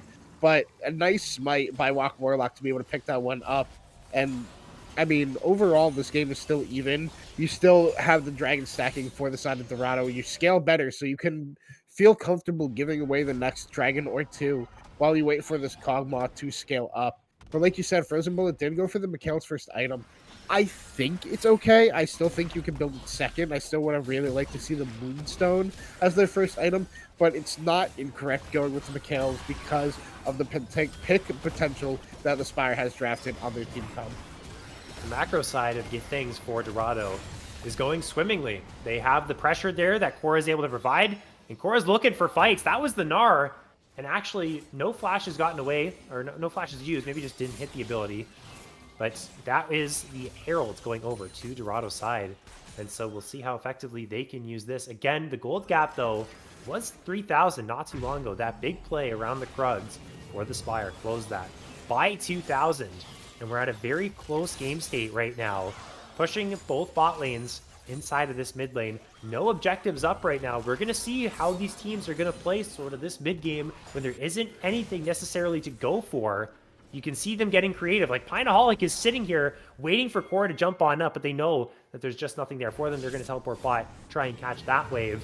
And we'll see Vision set up maybe in the enemy jungles, looking for plays, looking for picks. Maybe Enchanted Crystal will find something, or things might implode here around the mid lane. I mean, you brought up the Goldino. Never mind. Oh, they're going for it. Gonna go down That's it. That's what I mentioned. The implosion is there, but Tortuga somehow is still alive. Finally, they're able to take him down. Frozen Bullet is way out of position. 2 kills go to the Spire. They both go to Witch Hat Black Mass. It was Walk Warlock and Frozen Bullet who tried to get some vision. Then the Kog'Maw was left by themselves. Cora's looking for another solo kill, but has to be careful of the feast before it goes through. Cora finishes the job, making this play across the map. A 2-for-1 still in favor of the Spire.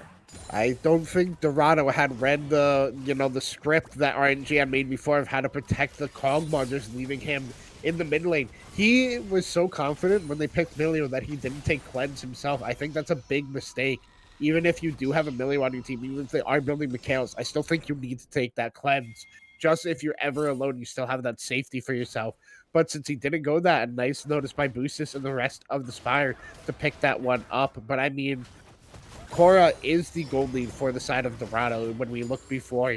Everybody else was dead even. If Cora isn't in a fight, it is even terms between Dorado and the Spire. But if Cora is there, you got to be so scared as Dorado because this Gnar is a problem right now.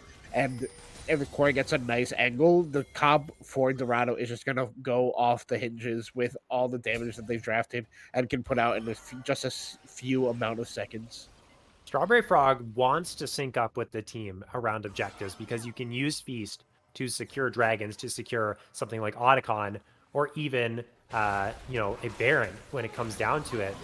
But if it's Cora just sitting in these side lanes, it's going to make it so difficult for Strawberry Frog to really do anything. And Pineaholic as well, being this artillery mage, champions like Xerath, champions like Hui, and Vel'Koz, if you're ever playing Vel'Koz mid, which not many people do anymore.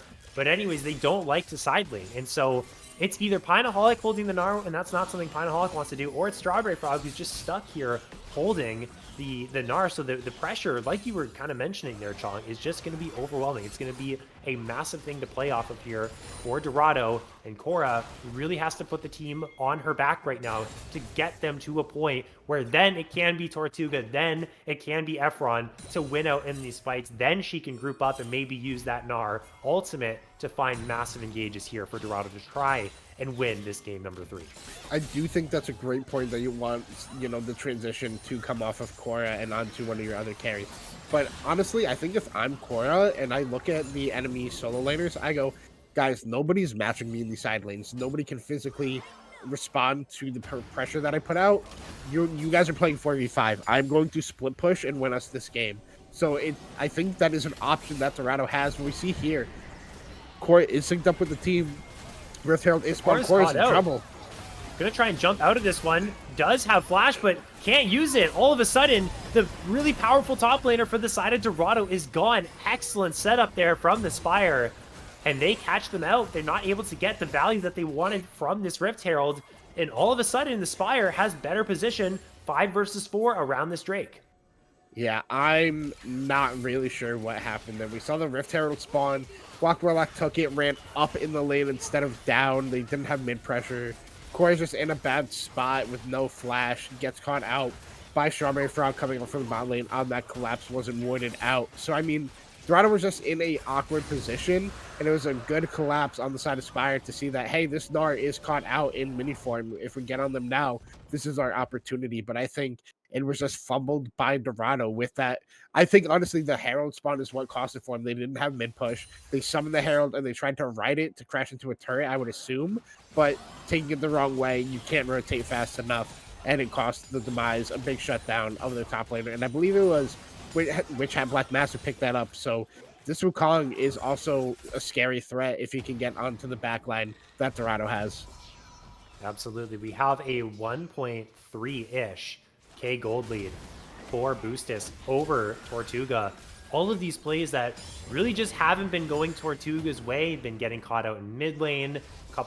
One kill went over to Boostis. Now he's getting caught out again without his support. This is the exact same play that happened last time. Frozen Bullet and Walk Warlock are syncing up to try and get some vision, and Tortuga just steps too far forward and gets punished. This is starting to become a big reliability right now for Dorado, and if this keeps happening, this Kog'Maw is going to have a hard time actually getting to a point where they're strong in this game.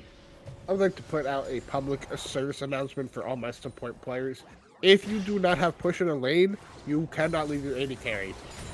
Do not care what AD carry they're playing, because the second you leave them alone, the enemy team is going to see them and go, hey, kill this guy, because he's going to greed for a minion, and it's going to be the cost of his life. And that's exactly what the Spire did. Tortuga was trying to get solo mid push, didn't respect it, and got caught out once again. And I think that's a crucial mistake that Dorado has made 2 times now in this game, and it could end up costing them in the long run. Despite this, though, they still aren't able to really get a tower off of it. This mid lane tower still stands.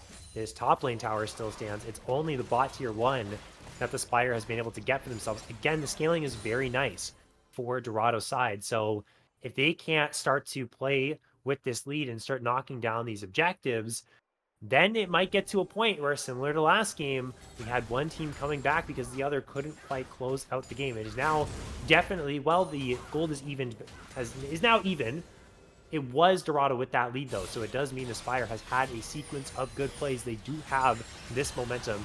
They want to run with it, and we'll see if they can actually knock down and solve this puzzle here around the mid lane. They need to look for and engage and get multiple people down so that they can look to actually move into the enemy jungle and start to make more plays, because I think they've utilized this Ashe pick really well here thus far. They've used their pick potential nicely. Pineaholic's been getting involved from across the map with the right of the Arcane. And so if they can just start to knock down these objectives, then they're in a prime position to actually start to win this game. Yeah, Korra is still a big threat on these side lanes. Once again, nobody on the side of the Spire can actually respond to Korra in these side lanes. So we see Korra down here in the bot lane. The Baron is spawned, but that's on the top side. Korra has TP, so is definitely benefacting being in the bot lane.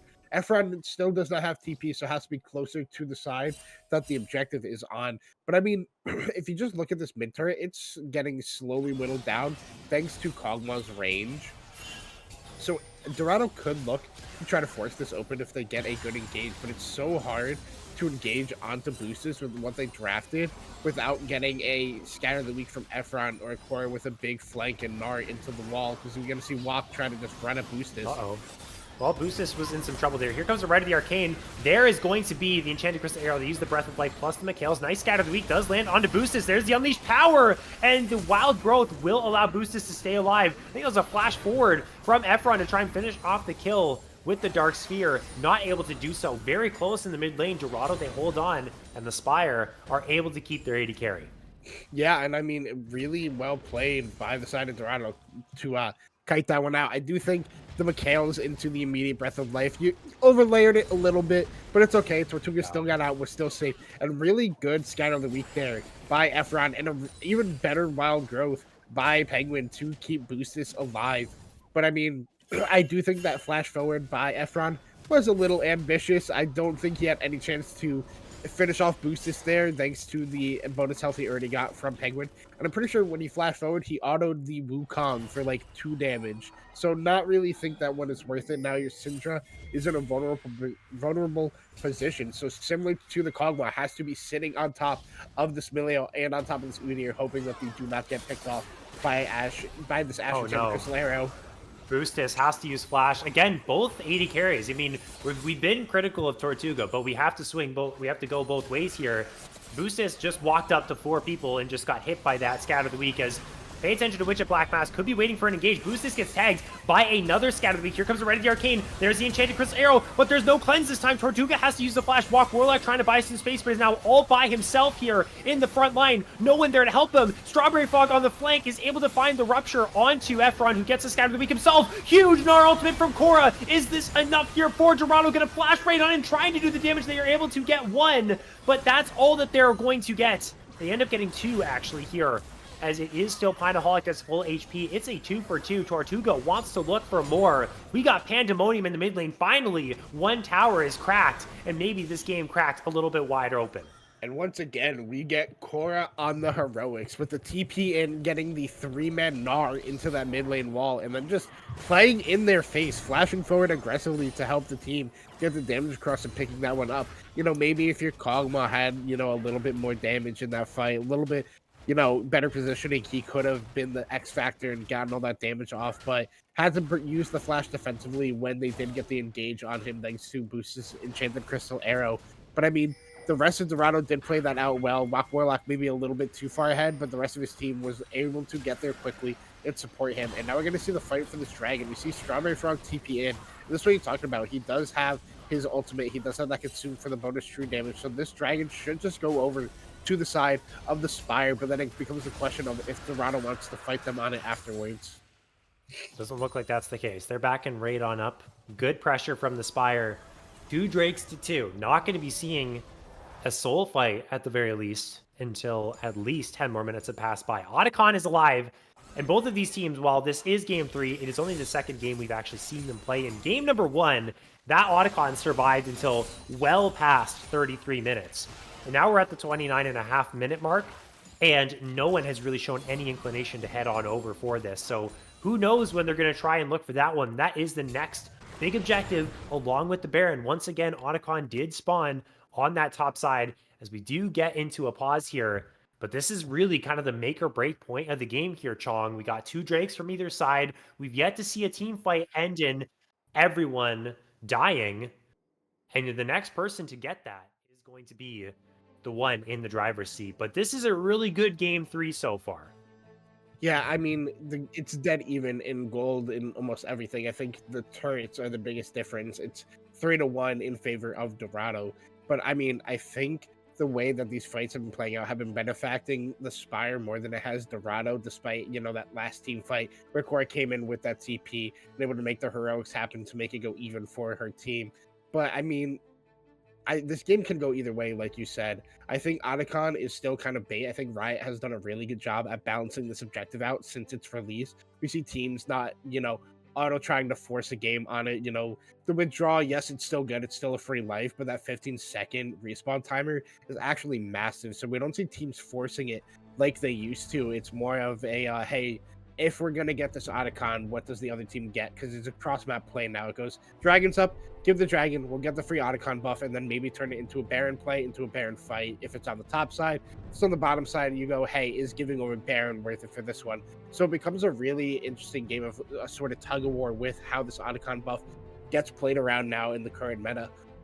I do think that Dorado has the potential to do enough damage on it to take it down quickly and healthily enough because they have the Kog'Maw, but I still think it's way too risky to go for it because the Spire has the Cho'Gath who can come in and get that free feast execute on it along with the smite from Wukong. It becomes a really hard, difficult game.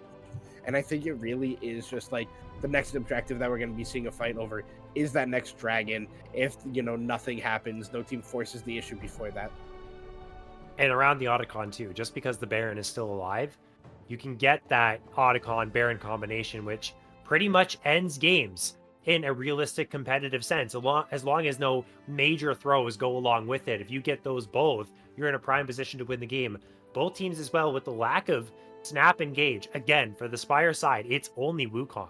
If you're starting the Otacon, it's shredding your resistances, is taking your health very low, you're using your spells on it, it's really easy for the other team, especially if it's Dorado, to just show up with a Scatter the Weak, find 1 onto 2, Cora jumps in with the Gnar, and whichever team actually starts the Otacon gets the fight flipped onto their head and gives the other team both Otacon and Baron. It's just so risky. So it's very interesting to see how these two teams will actually end up playing around that. And the scaling is something that the Spire, they do have to keep into the back of their mind here. Dorado, they do have this Kog'Maw ramping up. They do have the Syndra who's going to get to that really big burst potential and has a lot of targets she can just basically one-shot, except for maybe the Cho'Gath. So it does get really dangerous around that point. We do have an update as to what the pause actually was. Don't panic, everyone. It is a crash on the Spire's end. It looks like Penguin did crash. I guess we'll just cut to a break for the moment. Oh, we are good. Okay. Never mind. We're going to get back in the game. No breaks needed. And this time, the crash was able to be resolved. And here we are, the continuation of game number 3 between the Spire and Dorado.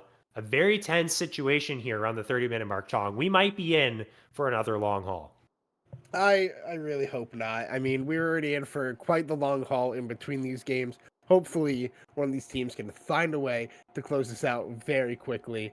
I mean, it's hard to kind of close this one out just because of the way the team fights have been going. It's been one team gets 2 kills while the other gets 1 and nothing gets taken on the map for it. So it can be very difficult for either side to, actually get it going for their team, able to find the way to make a team fight be so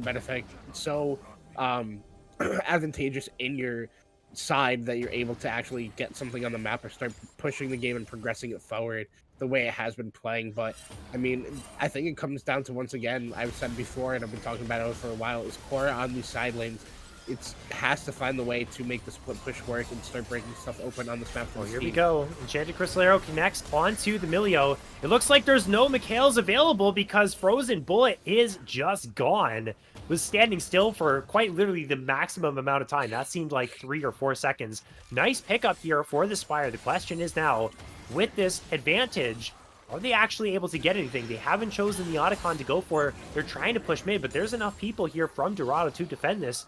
They do have Strawberry Frog pushing up in the bot side, and someone will have to go answer that. It looks like Cora will, but it doesn't look like, in the grand scheme of things, Chong, that kill's going to matter a whole lot.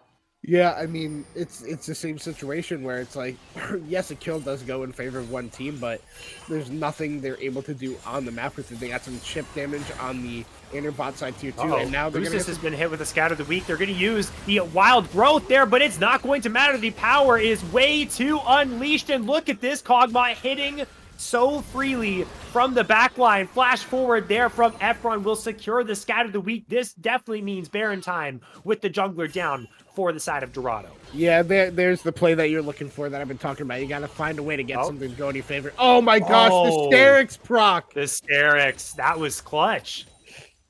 Wow, the Sterix keeping Cora alive on that play. This is still a little bit dangerous on the Baron take. A Pinaholic does do a lot of poke damage, so you have to try to your best to position around this. Tortuga just free hitting on this, like, and Walk Warlock now going to be the one to zone Pinaholic away. Oh, he's actually he's just going to chase him down. Yeah, he does have to be careful. I'm also surprised he got off of the Baron because that meant there was no smite. Now Right of the Arcane going to be used. Some good shielding there from the Milio. 1 out of 2, 1 out of 3, 1 for 4. Actually, 2 for 4. Well, 3 for 5. That's a pretty good ratio there for Pinaholic, but unable to get any kills. Cora gets a tier 2 on the other side. But Baron now for Dorado, Chong. This is now their time to try and blow the game open. And it looks like they're just TPing and looking to maybe rush down this Otacon or at least set up around it. Yeah, and I mean, big shout out by Efron getting that huge scout of the week onto Boostus and hitting the outplay button of the Unleashed Power and executing him. You know, he said, hey, I see you, I'm going to throw balls in your face, and was able to just 100-0 even through the wild growth, which is such a big thing to have happen at this point in the game because, like I said, you need to find a play that benefits your team where it can break open the game, and that's exactly what Efron found. He found the play that's going to break open the game. You get the Baron, you get the Idacon, Core gets the solo kill in the bot lane thanks to the Sterix proc, and then also breaks the turret down there, and now the rest of the team pushing up in this top lane while Core controls the mid lane with the Baron buff. This is looking very good for Dorado. Pinaholic has to flash away from the scatter week. Efron has been locked in on the scatter of the week the later this game goes. Oh, Cora is just looking for a 1 versus 2. Walk Warlock's on the way as well. Penguin's getting really low. Right of the Arcane is being used from Pinaholic, and in goes Witch at Black Mass. This will be Cora withdrawing. Those false lives are active. Flashing forward is Witch at Black Mass to knock up Walk Warlock. Penguin survives 2 for 0, but now Pinaholic is too aggressive and is going to drop. The siege will continue for Dorado onto this bot lane inhibitor tower. It's going to drop the inhibitor to boot as well. There's no one around to defend this. 2 kills go over to the side of the Spire, but they're withdraws at best. They are going to get some alone time, though, Chong, on this Drake. Man, I'm actually shocked that Dorado didn't just go for the end there, because Cora has TP. They have 3 Barons with the, you know, the withdrawals from Otacon. I think they literally could have just forced Walk is here. Walk is here. Oh, but they get the feast, so it goes down. That's 3 Drakes now. 1 more to go, and they get the Mountain Soul. That would be huge if they can survive 5 more minutes, but Strawberry Frog is now going to be left to the wolves. Well, Penguin's here, maybe for some shields, and you know what? That's actually going to scare off Cora and Walk Warlock, so the Cho'Gath escapes, and the Spire, they get themselves a nice soul point. Yeah, I think Dorado had a little bit of a fumble there. I think they could have threatened way more because in the base was only Boostus and AO Penguin. Pinaholic was still on that death timer. You had Cora just finished the withdrawal, had the TP threat. They could have just probably ended the game there if they just committed the Cora TP. But they tried to go for the safer play, tried to contest the dragon. But because Strawberry Frog is there and Witch... Oh my goodness. Oh my goodness, the Lulu is gone. Just eviscerated off the face of the earth. We got teleports from Cora running on in as well. Look at Tortuga laying down the barf balls onto Strawberry Frog's back. Doing a good amount of damage, but that's a pretty tanky Cho'Gath. It's going to be a 1 for 0 here for Dorado. And again, Efron is just finding pick after pick locked in, like you said, Chong, on this Syndra. You know, this emergency sub here for Dorado's side has been paying off quite nicely. Yeah, I mean, this is another one of these players from the Platinum Leagues who has been, you know, developing over time. One of the co-owners, I believe, for Dorado, really stepping up when his, you know, his premier team needs help the most. Kind of showing up like, you know, Superman out of nowhere, coming in to save the day. Yeah. With these Syndra picks. But I mean, even though Tortuga had that rough early game, really stepping up, getting that damage across, like you said, the barf balls onto the back of Strawberry Frogs, just really starting to shred through this tank.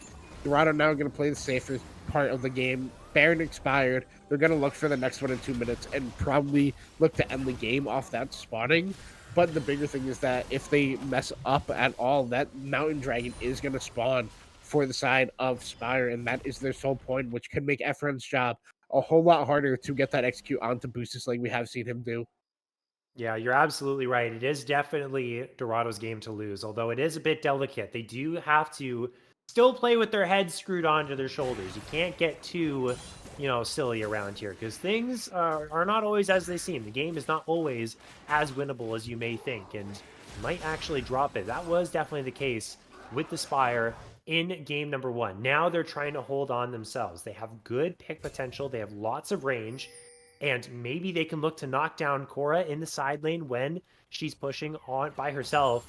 She doesn't have teleport either, so if they look for maybe a 5 versus 4 cross map, that could work for them too. But it looks like they're going to go for option A, which is try and knock down Cora. It's going to be Boostus and Strawberry Frog, but Butnar is pretty quick. Boostus doesn't have the Enchanted Crystal Arrow. That was already used, hence the reason why Cora is so confident to just walk up here and dodging away from the Rupture. Meanwhile, it's 4 versus 3 on the other side here, Chong, and it might actually just be Dorado looking for the end before this Baron even goes down. They are onto the Nexus Towers. Efron, 2-person, scatter the weak, and the Lulu is completely dissolved into just straight up matter, gone and dissolved from the world. Strawberry Frog trying to tank up for the rest of the team. There's another excellent scatter the week, and Cora just jumps right on behind them and sends them into the meat grinder. Right as the arcane comes through for the Xerath. Pinaholic trying to do as much damage as he possibly can, but the health bars from the Spire are gone. Cora jumps onto the Xerath. How many more scatters are we going to land? The answer is all of them. Nexus Tower 2 gone. Game number 3, Dorado lose the game to an FF, but they clutch up when it matters, and they take their second series of BOL Premier. Yeah, I mean, Cora, shout out Cora, man. Once again, popping off in this series and played really well in that role swap. And I mean, also, shout out, Efron coming in this game number 3 after having Trouble Killer, having those connection issues, and really showing up on the Syndra, hitting crucial after crucial, scatter the weak into straight up execute with the Unleashed Power. I mean, yeah, he only did 25,000 damage because look at Cora's damage. I mean, that's what happens when you get to beat on a tank all game. You do 40 to 100 damage. I mean, I think Cora is my MVP for this series. They played so exceptionally well in game 1 on the Azir. Game 2, Phantom game. Game 3, role swap, and still popped off on the Snar. Cora did absolutely wonderful in her role swap in this game and the series. And this is a really big statement series for Dorado as well, because we can essentially label this a 2-0. Dorado took 2 losses in their last 2 series before this. And then they had that sort of, we could call it a Mickey Mouse win against Omega, because we all know what happened in week 1. It was really unfortunate. And some people might have thought to themselves, well, is Dorado actually a team that should have a win? Are they a team that can't get any wins? Well, they've shown us here today that they are absolutely capable of that. They knocked down the Spire, a team that was 2-1, now 2-2. Both of these teams sitting at a .500 record heading into week number 5. Dorado certainly going to be happy about that one, and congratulations to them. We are going to switch gears now to our next series. It is going to be remind me here, it's Elysium versus Conduit. That's what it is. Conduit versus Elysium. We're going to cut to a break. When we come back, we'll have game 1 loaded up and ready to go between those two and see who will be our final victor of week number 4. Stay tuned.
Welcome back to week 4 of the Blue Otter Premier League.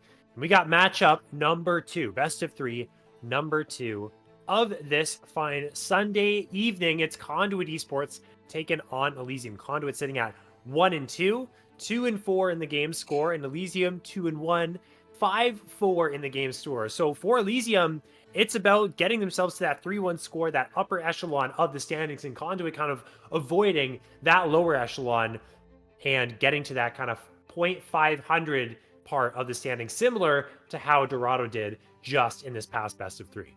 Yeah, and I'm really curious to see how Conduit plays today. I mean, last week we got to cast them. I think at some point they were playing the game so well, but it felt like that mid towards later game, they kind of just fell off and really struggled around the map and as a team as a whole. I still remember back to Genetics on that game was super fed in that early game, and then just the later the game went, it kind of felt like the team just wasn't on the same page for the plays that they were going for. But looking at the band so far, Amumu, excuse me, always a super safe ban.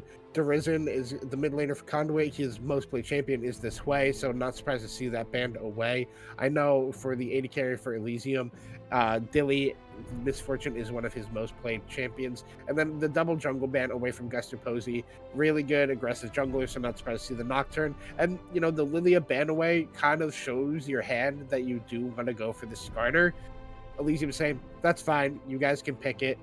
And, you know, gonna try to counter it in some other way. We see the Cho'Gath hover here for the side of Elysium. I know Obi has been playing this a lot in solo queue. I know he likes to abuse the super strong top laners, so they're gonna take that one away from him and not let him get his hands on it.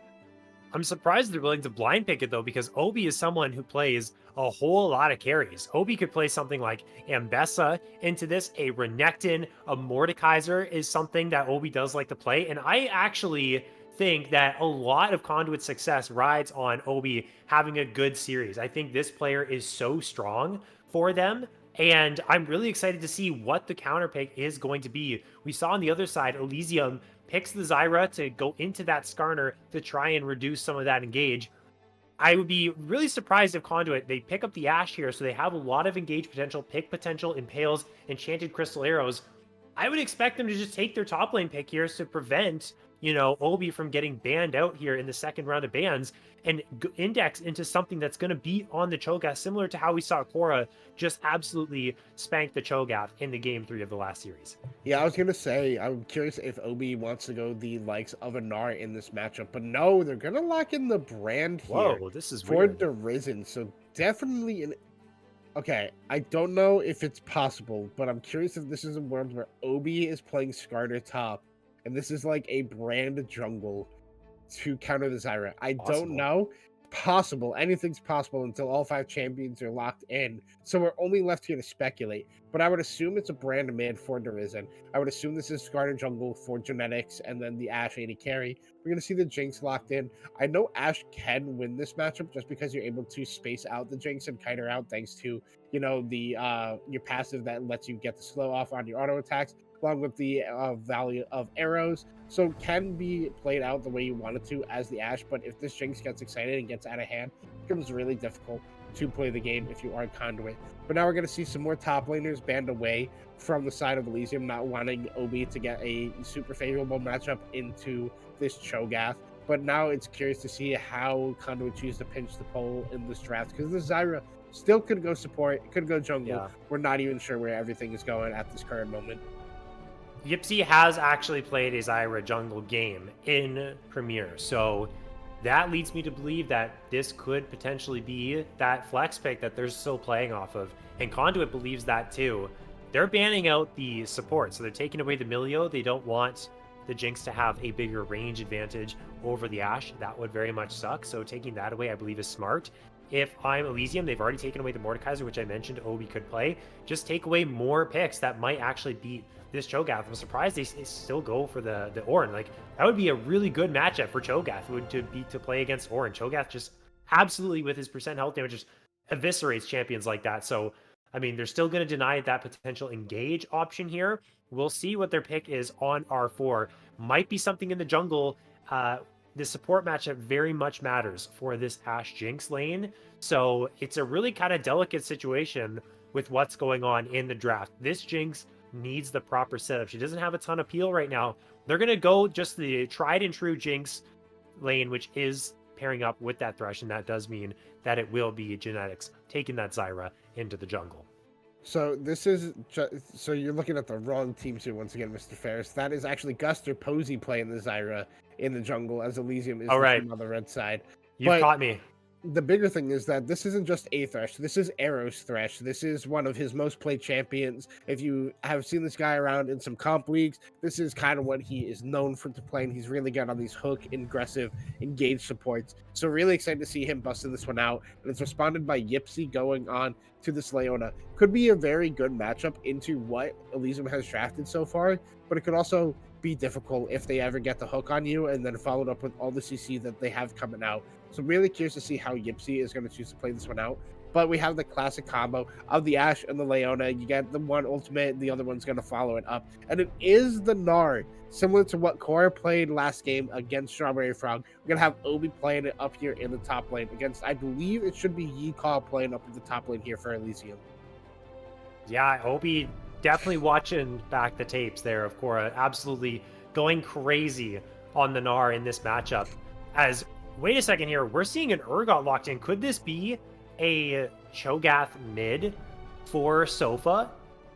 That is very interesting. We could actually see that come through. I would assume, I mean, even then, I feel like the Gnar still is a good matchup into this Urgot. There's a lot of low range characters. I'm really liking the brand value, actually. We do actually get confirmation that this will be a Darrison brand mid. This is not a pick that we see too often in the mid lane anymore. It's pretty much jungle, and it's not even any role anymore. Like, Brand really kind of became obsolete after his stint inside of the jungle. But the low range and the massive front line that Elysium have drafted is pretty valuable for the brand. The Pyroclasm is going to bounce back and forth between the Cho'Gath and the Urgot, and they really want to just jump forward and engage onto this Conduit team, and that's what Brand loves. Please engage into me. I'm going to press R, and I'm going to light up your whole team. So, I know the Conduit team very well. I used to make jokes with the org owner, it's Genetics, that he has to make a Conduit team called Conduit Rebranded, because it felt like at one point in that team, every single player that was on a roster played this brand champion. Didn't matter what role, felt like everybody played it. So I'm not surprised to see Darrison being confident in pulling this one out. But this is going to be a Cho'Gath mid for Sofa. If anybody's following the BOL draft league, it's something that I know some of the, higher ranked, mid laners there have been playing, the likes of like Masters Diamond Plus and stuff like that. So it is an option here, and I'm not surprised to see Sofa going for it. I do think this champion is super strong in the current meta. It's that Hail of Blades build. I keep talking about it, and every time I do, nobody goes it. It's always Grasp. But the build is the, Hail of Blades Shrelia with the Symbiotic Souls. You have such a high amount of sticking power and the bonus AP damage off of all your abilities thanks to that Shurelias. I think that build is super good. So really excited to see Sofa pulling this one out, and really curious to see how Darrison and Conduit is going to be able to handle that one. But, I mean, looking at the draft so far, you have limited engage options on both teams, really. Conduit with the more go buttons, because you have the Leona, you have the Ashe, and you have even the Brand has his own stun along with the Spire, while Elysium just has a Cho'Gath knockup, the Stranglethorns out of Zyra, or a Death Sentence out of Thresh, which is more pick oriented, so it can be really hard to get fights on your turn if you are Elysium, if you're not getting those crucial picks before the fight starts. Well, this is Conduit's game, in my opinion, to kind of show that they're a team that can compete with middle of the pack 2 top teams. After that disappointing loss to Omega, a lot of people might have their stock a lot lower than what it was before. I think they have the better team heading into this. The interesting thing about the Cho'Gath mid is it does have a lot of people it can hit, like the Leona and Skarner and the Gnar when it's in mega form, to actually be able to feast on them and actually have a good time there. But in terms of the actual structure of these compositions, I feel like it's a lot more sound here from Conduit. They don't have a ton of damage with the Ashe, but that kind of gets balanced out with the massive amounts of damage the Brand can output here. The Gnar can be massive. They have a whole lot of CC to lock down targets like this Jinx, who, even with Cleanse, is going to be in a lot of danger. And it's going to be a lot of pressure here onto Arrow to actually peel Dilly well enough. Even as well, Guster Posey on this Zyra. Stranglethorns can be massive to try and buy some peel. Every Jinx composition You need your Jinx to get ahead. Jinx has had a hard time, especially in Premier, we've noticed, at getting ahead, getting out of that lane phase nice and safely. I think RJ on Team Solo Invade's the only one that's really been able to come out of a Jinx game like really 1v9ing like it should. So we'll see if Conduit can be successful in shutting it down, but I think they definitely have the edge here in this draft. We got our teams locked and loaded, ready to go. We're ready to get this series underway. We're going to go to a break through the spectator delay, and we'll return soon with Conduit Esports versus Elysium.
Conduit Esports against Elysium here in week 4, day 2 of the Blue Otter Premier League.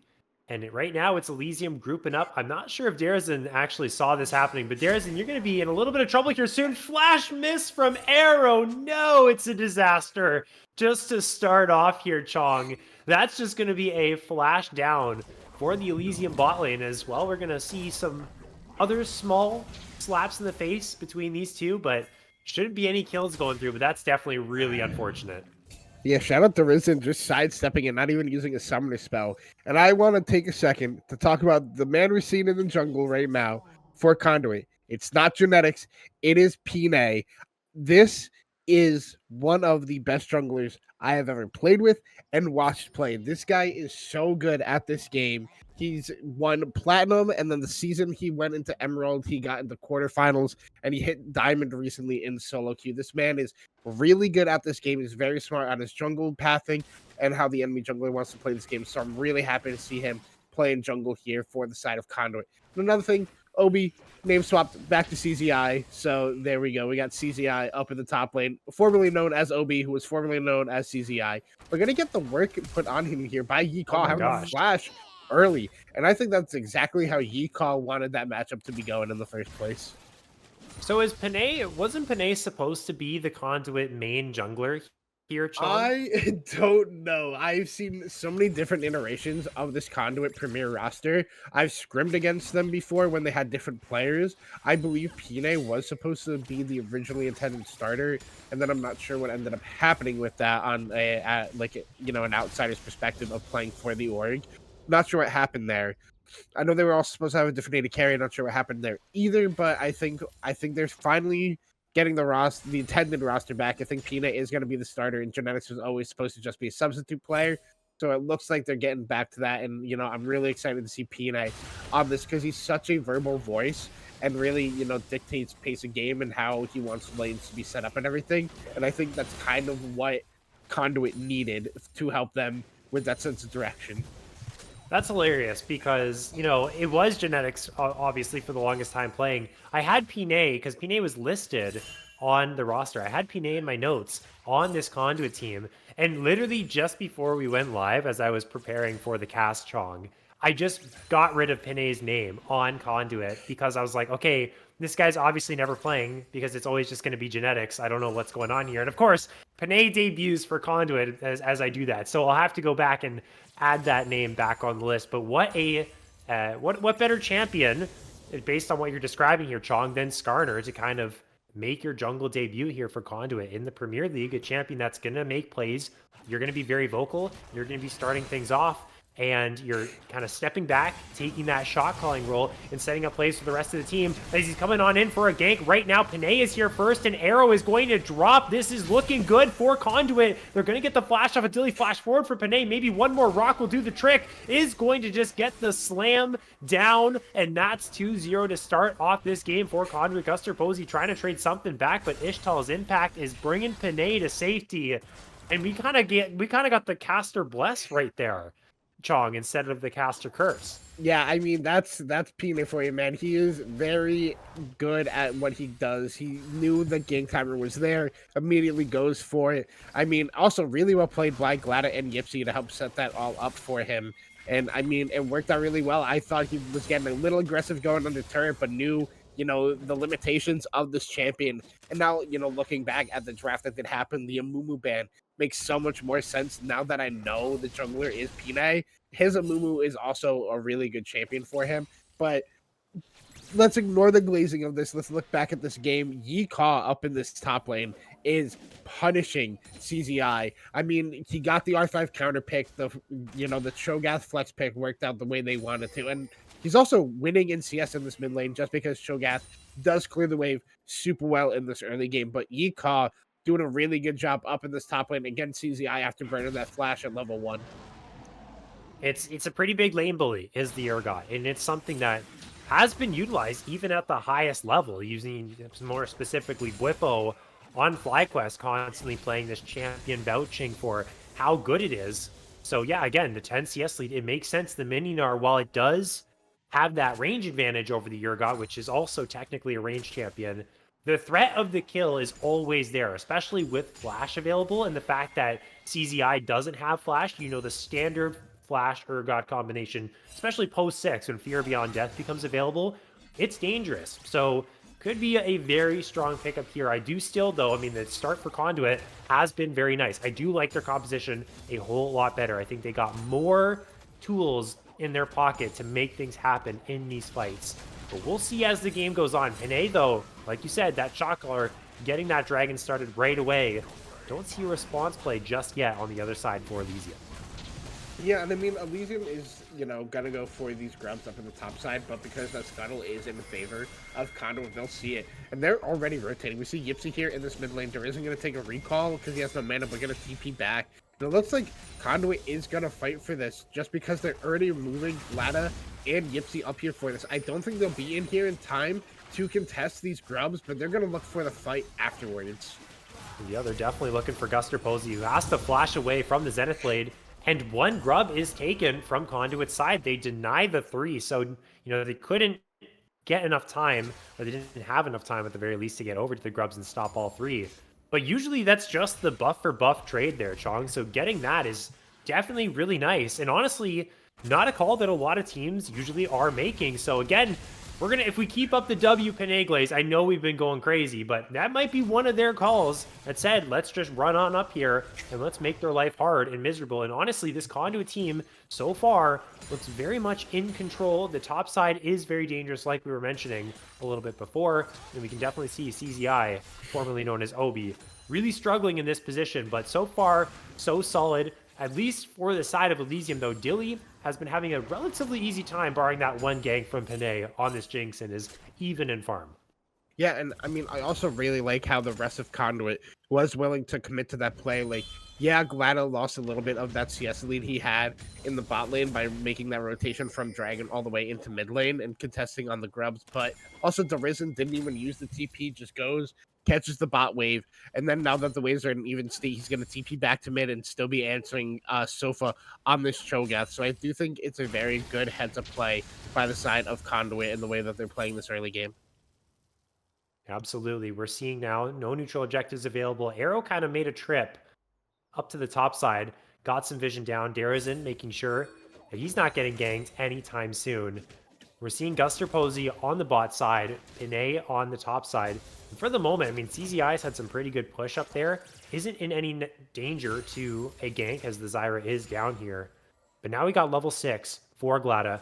Enchanted Crystal Arrow available. Level 6 for Yipsy soon as well. We'll have access to Solar Flare. Dilly has that cleanse in their pocket, but definitely a lot of extra skirmishing potential is unlocked for the side of Conduit's bot lane. And they'll have to be very careful, is Dilly and Arrow. But fortunately, Guster Posey kind of waiting in the wings. And now making their way down to the bot side is Panay. Has a lot of camps up, and this wave is pushing in. We could see maybe a repeat play. It gets dangerous here for Dilly and Arrow. Yeah, and I mean, a big thing... Oh, wait, never mind. Oh man, we're getting a flash forward. Fear Beyond Death just goes to Narnia. It's a little unlucky, flash for flash, but at the very least, CZI will be able to get away. Yeehaw doesn't have enough to close the gap. Yeah, and you know, I did want to talk about how Dilly did choose to take the cleanse this game, knowing that he... Oh, we're getting a gank. Oh, that's an Ishtal's impact onto the tower. There's the Impale. Flash already used from Sofa. That angle worked out perfectly. Feats of warfare for Conduit. What an amazing way to pull that off, and that will be another going over to Panay. Yeah, I mean, good gank timing. I like the flash out of Derizen trying to get that stun, but, you know, even though it missed, Panay was able to get that Ixtal impact into the tower, into the Impale, to set it up. Sadly, it did go onto him and not onto Derizen, but now we know that Leona and the Skarner are up here looking for a potential play onto Yikaz. CZI is 6. He has the potential to get that Gnar in the wall. Yikaz playing so aggressive as well. It didn't actually get the stun, though, as CZI. There's no Fear Beyond Death, so the Gnar should be in a pretty good spot here, despite getting very low. And Yikaz is certainly going to die here, not aware of who's around. Almost makes it a 1-for-1. Guster Posey not here in time. And honestly, Panay has really been out jungling their counterpart this time around. That's another play going the way of Conduit, and Guster Posey just is, again, their second.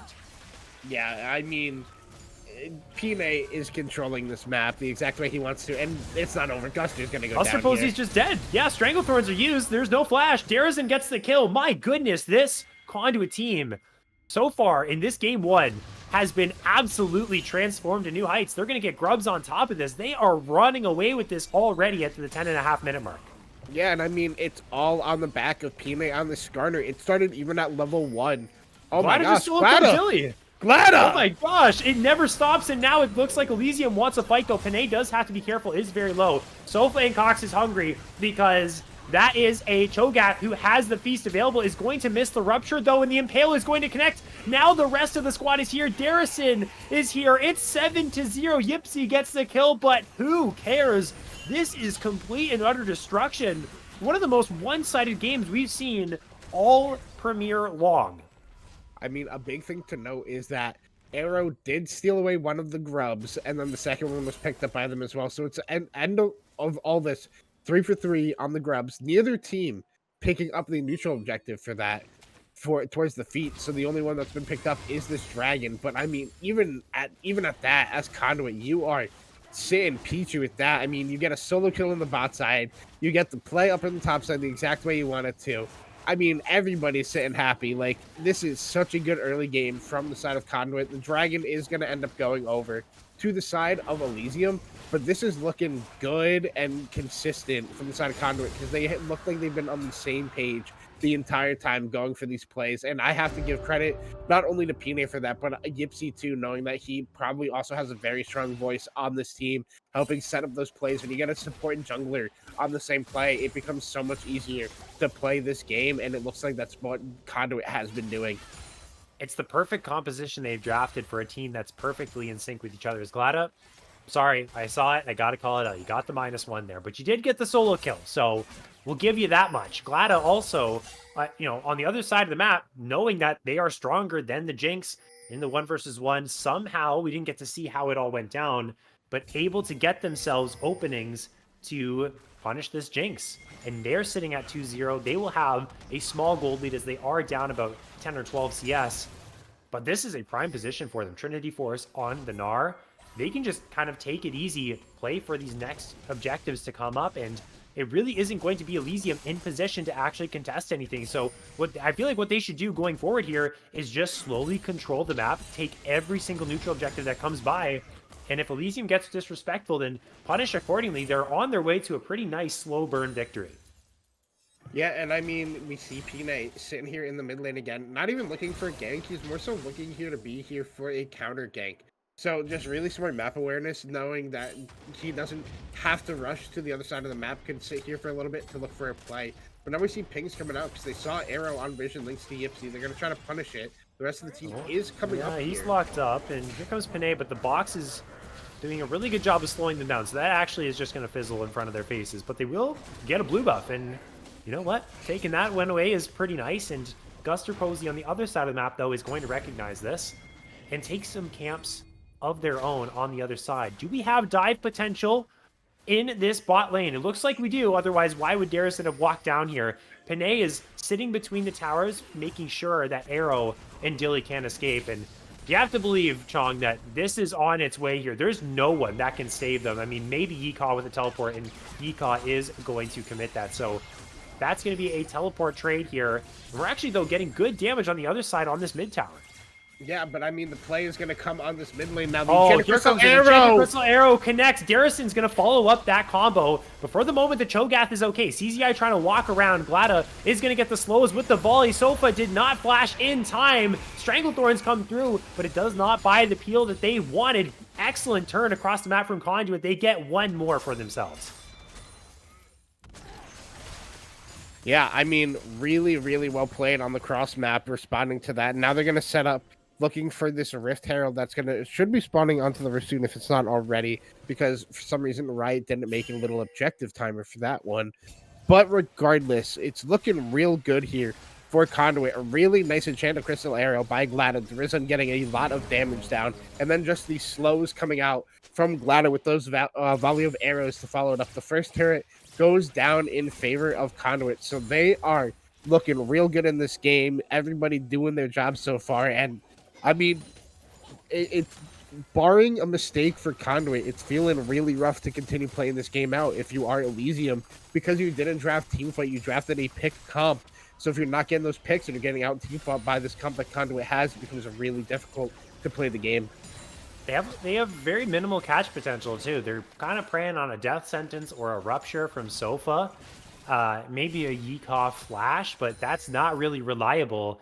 And then they have a Jinx too, so it's like then they're kind of playing for a Jinx here, and it doesn't make a lot of sense what they've drafted right now. And even though I feel like the Conduit draft is a whole lot better, it really has been Conduit. On top of the fact that they do have the draft edge, outplaying Elysium on the map, moving around the map, making plays happen, counter ganking has been fantastic. Now the Rift Herald is live, so we'll see how much urgency Conduit have in taking that one. There is a Infernal Drake coming up in 45 seconds, or rather not an Infernal Drake, it's a different one. It's the whole spectator bug. It's a Hextech Drake.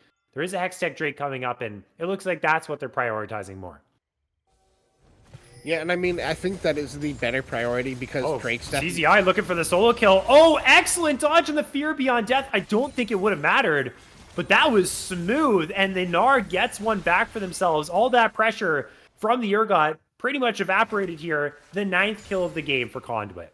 Yeah, I mean, when I was going to talk about something, CZI got a really good play up there onto Yeehaw on the top lane. Because that Otacon pit spawning, it gives you another terrain for you to get that Gnar stun into the wall. He just missed it onto Yeehaw there, but you saw the play that he was going for. But I like how Conduit is prioritizing this dragon over the Rift Herald, because they already have gotten first turret. And, you know, dragon stacking is so good in this current patch, but it makes sense to go for that even more. And especially because it is that Hextech. All right. So Arrow gonna get out there thanks to the blast cone. We both thought more was coming there. But yeah, I do like the focus on these Hextech dragons. Hextech Soul is so powerful and works really well with the comp that Conduit has drafted up here. Well, CZI is going to make their great escape with the Hextech Gate.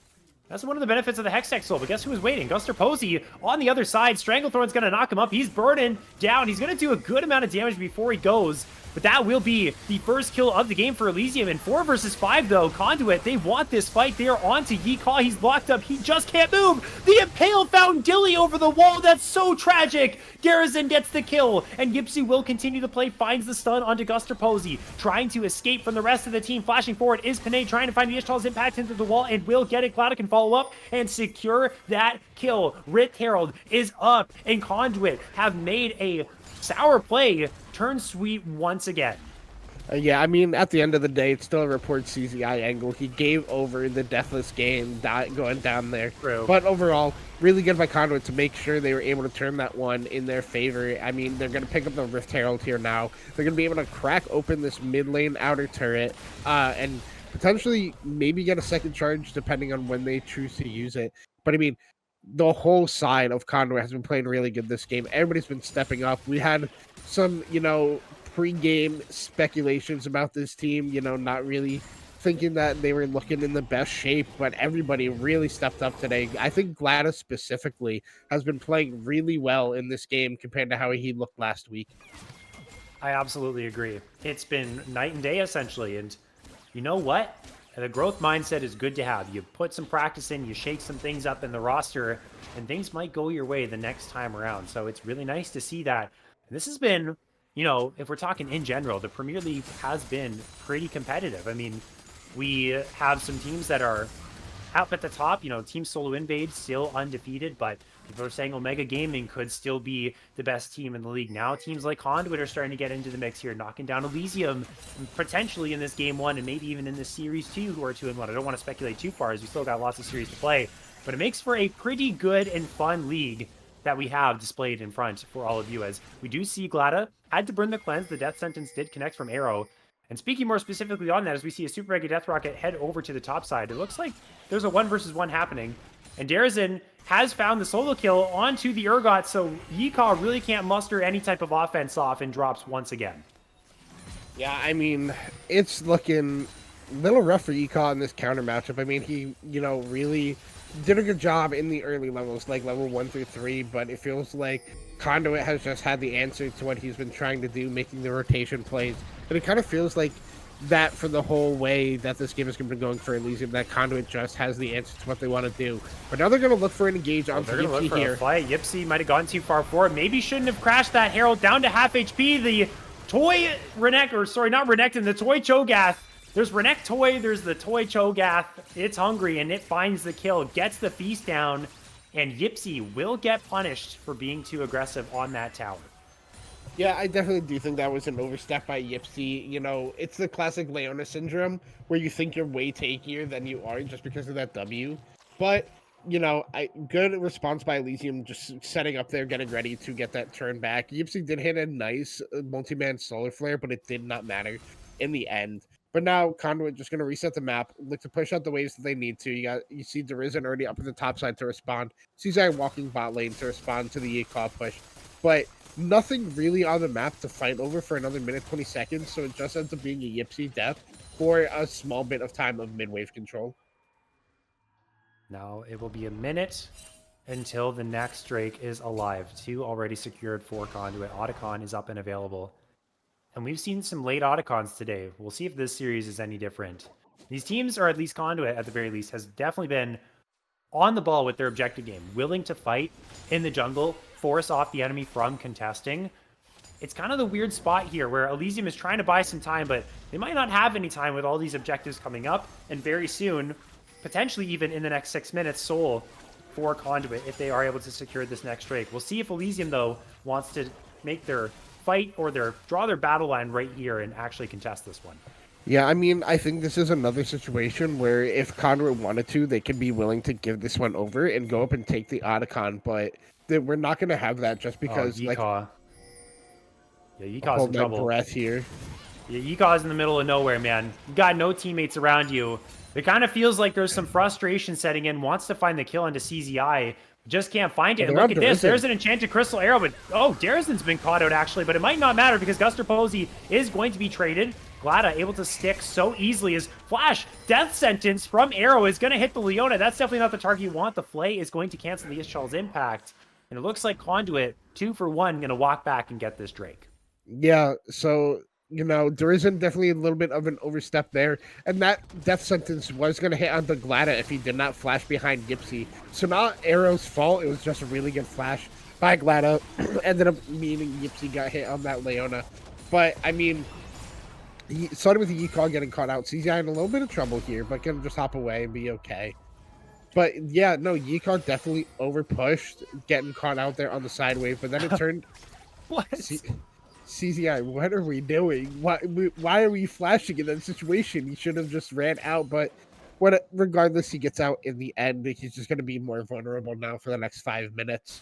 But, I mean, definitely a bit of, you know, overstepping by both sides there. First, it started with Econ, then Dorado. And then once again, it turned into CZI having to burn Flash there, but Conduit is now on this Hextech Soul point. They can walk up towards this Otacon whenever they want to get control and start to push the game towards the end.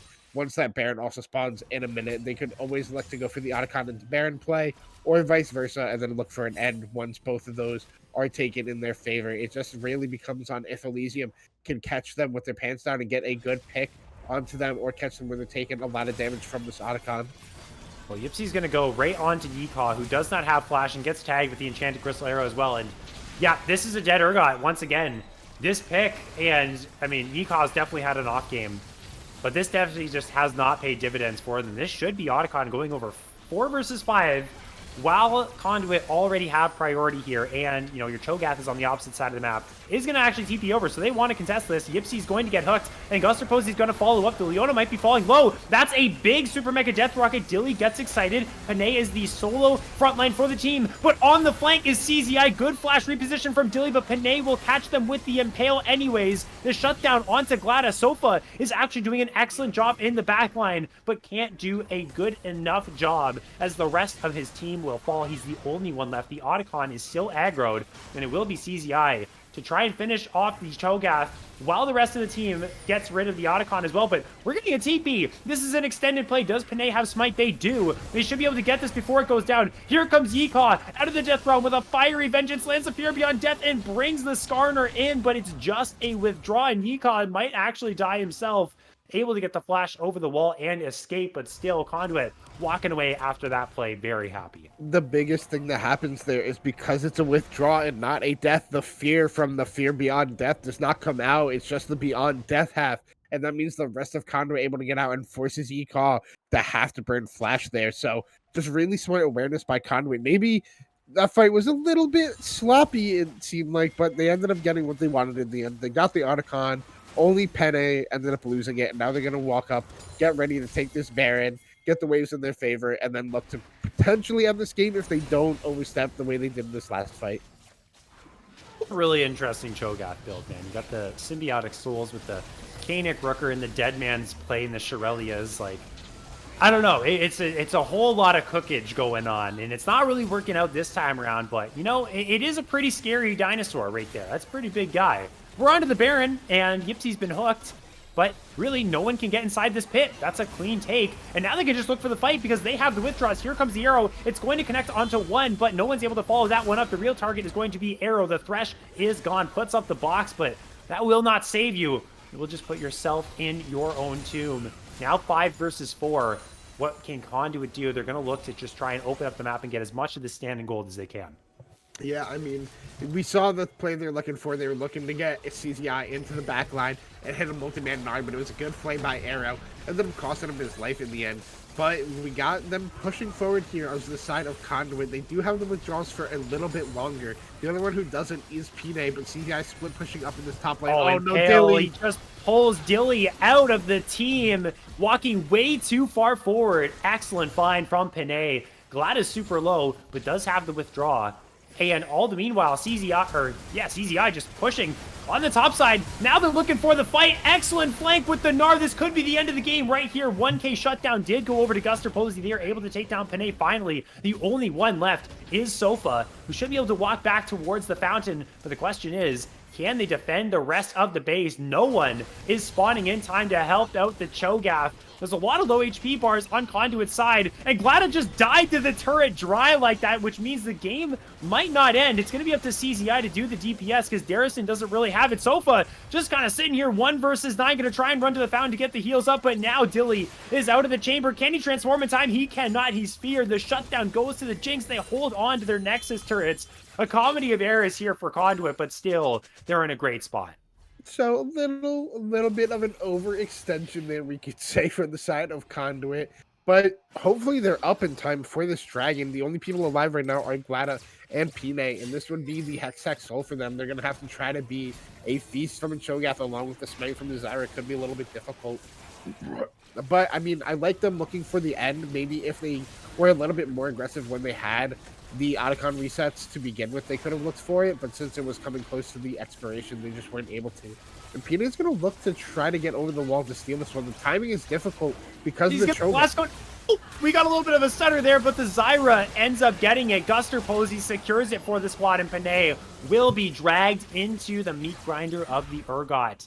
And they make sure that that Hextech Drake doesn't go over to the hands of Conduit. They get 5 more minutes of time at least before the next Drake comes up, and they again have to muster a way to find it. But that's good news for Elysium. They also hold on to a Nexus tower, so they don't really have to worry about a backdoor.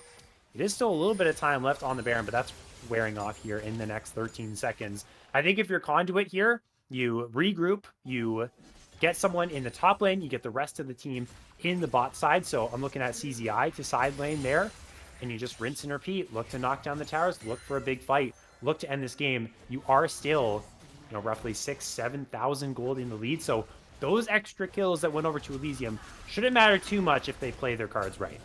Yeah, I mean, at the end of it, that dragon going over shouldn't matter. It was actually a lot closer because Sofa was trying to stop Pine from getting in. He didn't go for the feast on it, so it could have actually been stolen away by Pine from getting in the pit.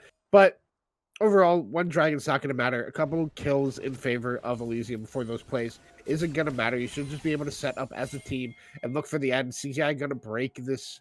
Oh, no, never mind. That top turn's already gone. I thought I saw it on the map for some reason. But regardless, they're going to look to let CZI try to get some pressure in the side lane. Oh, Yika's in so much trouble here. Oh, Yika. Yeah, you're absolutely right. The Gnar misses, but the Enchanted Crystal Arrow landed. And Yika goes into the Sterix. CZI going to flash away from the Fear Beyond Death. They actually weren't able to knock down the Urgot. maybe because they missed, that actually ended up being their detriment. And Sofa's TP'd in. Look how big that dinosaur is. He's big, he's chunky, he's tanky. We got a death sentence that's landed under Darius as well. The shutdown goes to Dilly. Are we witnessing an even bigger throw than the last one? Teleports are coming on in. This is Elysium's moment. Dilly is free hitting. They've knocked down the Skarner once again. Sofa gets the kill credit. What looked like almost a free kill for Conduit side turns into a 3-for-0, and Elysium are rolling. Yeah, as people have said, you know, Elysium could start winning if they start winning. And it looks like they finally figured that one out and have started winning. Able to turn that play around. Yukon not going down. I think also the Sterix was a big helper in that play. And also, we've talked about it before. Ashe isn't really good at killing targets. She's really good at setting up for your team and getting CC out and, you know, being like a secondary damage dealer. But sometimes it can feel really difficult to actually get, you know, crucial damage out. And like, yes, Glada is 7-1 and 6, but it feels like a lot of those has just been getting the last hit and not being the main damage dealer. So maybe that was the benefit for Yika in that play, not having Drizzen there on the brand immediately, or, you know, CZI being ready in that mini form. So, I mean, overall, Elysium was able to turn that play around and looks really good for them. But, I mean, they're still in a precarious situation. They got 30 seconds on this Baron spawning. The Dragon Soul spawns in about 2 minutes. So Conduit definitely going to look to set up around this Baron and look to actually play the team comp the way we saw them in the first half of this game and get the, you know, crucial team fight, the layer of the CC that they're looking for, and, you know, be able to close this one out before Elysium is able to turn it around in their favor.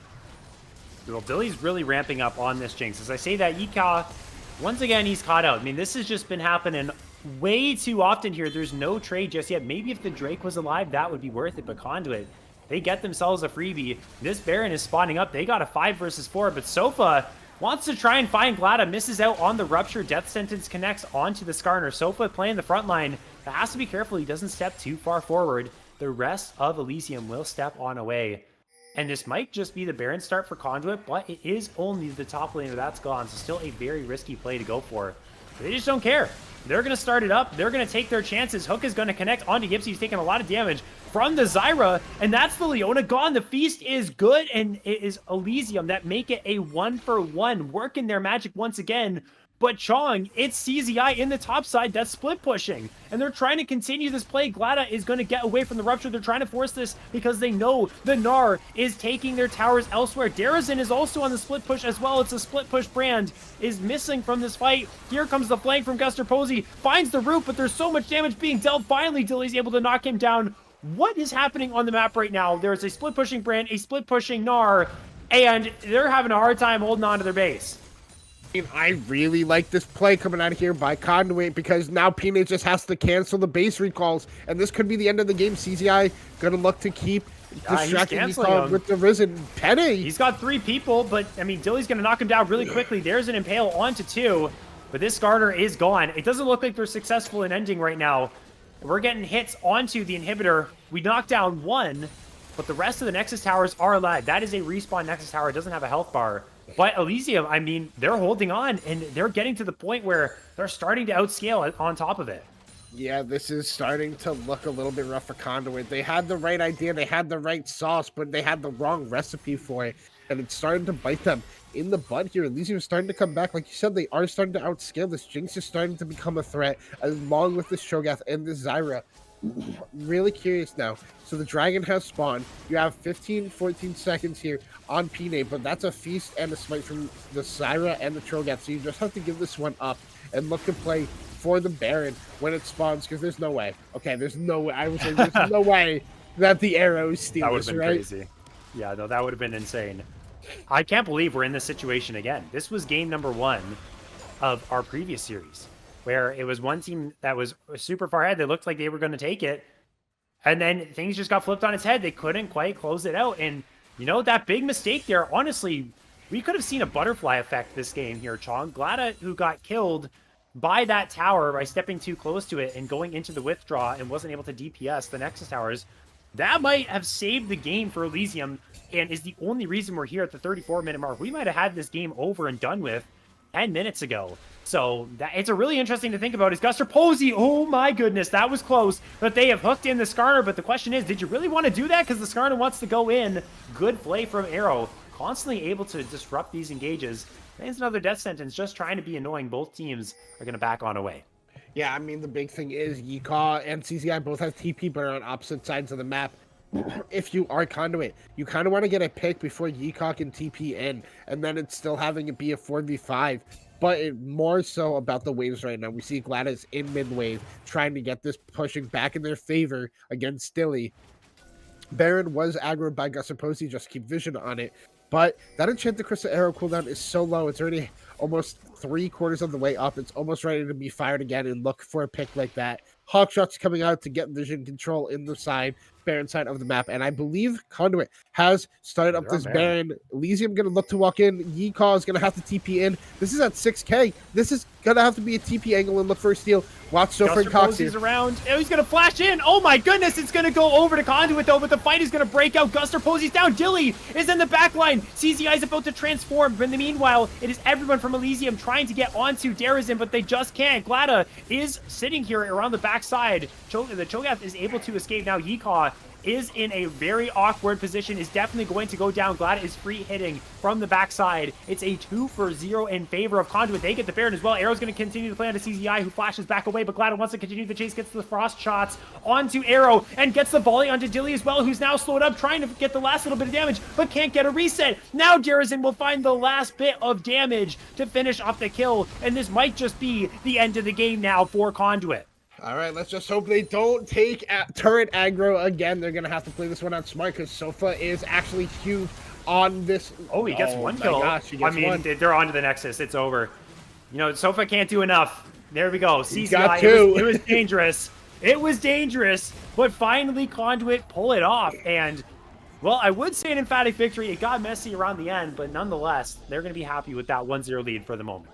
Yeah, and I mean, it became really messy just because it feels like they did take a few bit of those oversteps that we talked about, and it ended up, bringing the game back way closer than it should be. Yes, they still had a goal advantage throughout the whole game because of the early game that they had accrued for themselves, but it was really well played by Elysium in the late games going, what are our outs here? How do we manage to come back in this game and play it out the way they had to? And I mean, you're talking about this Cho'Gath build, and then ended up working out pretty well for him in the end here, going 10-4. Maybe we'll say 8-4 because 2 of those kills when his Nexus was going down. But regardless, I do think Sofa had a really good game on this Cho'Gath, but I think Conduit's early game is really the scary part of this series, and really I think is the only reason they won this game, because if they were even after all those plays went in Elysium's favor, I believe we'd be seeing a different end screen here with an Elysium win if it wasn't for that Conduit early game.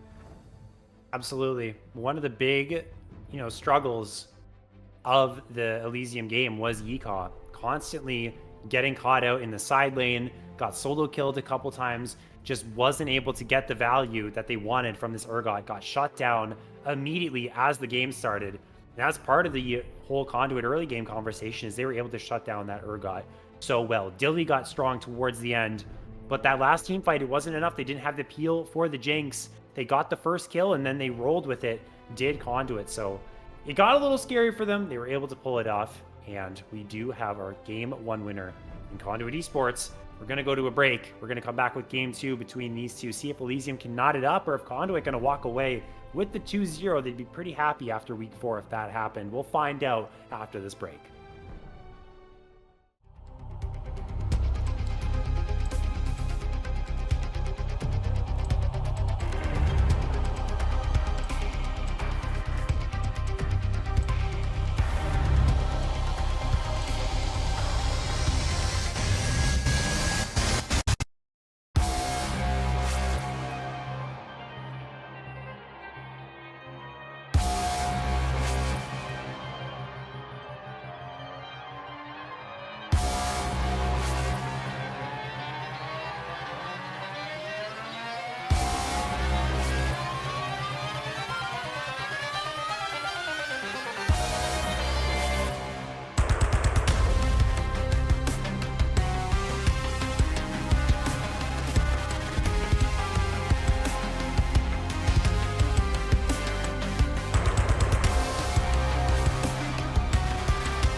Welcome back to Blue Otter Premier League Week 4, day number 2, our second best of 3 of the day. Conduit Esports take a 1-0 lead over Elysium. Now the two teams have swapped sides, and we're going to see what they got for us in game number 2. Conduit with a fantastic early game, Chong, but getting really close there towards the end, almost tossing it away, almost giving time for Dilly on the Jinx to come back and for Elysium to steal away that win. Yeah, not even just Dilly on the Jinx, there's also Sofa on that Cho'Gath. Right. Yeah. Starting to become like that inevitable point where it feels like you just can't kill him. But they were able to close it out, they were able to get it done. And so far, it's looking like none of the bans are really changing. I think the only one that's changed is instead of a Hui ban, we're getting a Mel ban here from the side of Elysium, knowing the Risen, two champions that he's been spamming a lot. He prefers these control mages, so they're gonna first pick away this way. So that's gonna be for Sofa in this mid lane, because I know Dilly, and I don't think Dilly plays mages besides really like a Ziggs every once in a while. So really curious to see what Conduit's responses here are. I would like to see maybe, you know, response with like a Victor in the mid lane or another form of control mage, and then locking away one of these strong junglers for Pine. Taking that Hui away from Darazin, also smart as well. They banned it on the red side this time around. They end up taking it on B1. Now we got a Smolder. So the interesting thing about Smolder is he's been played in mid lane. He's also been played in bot lane.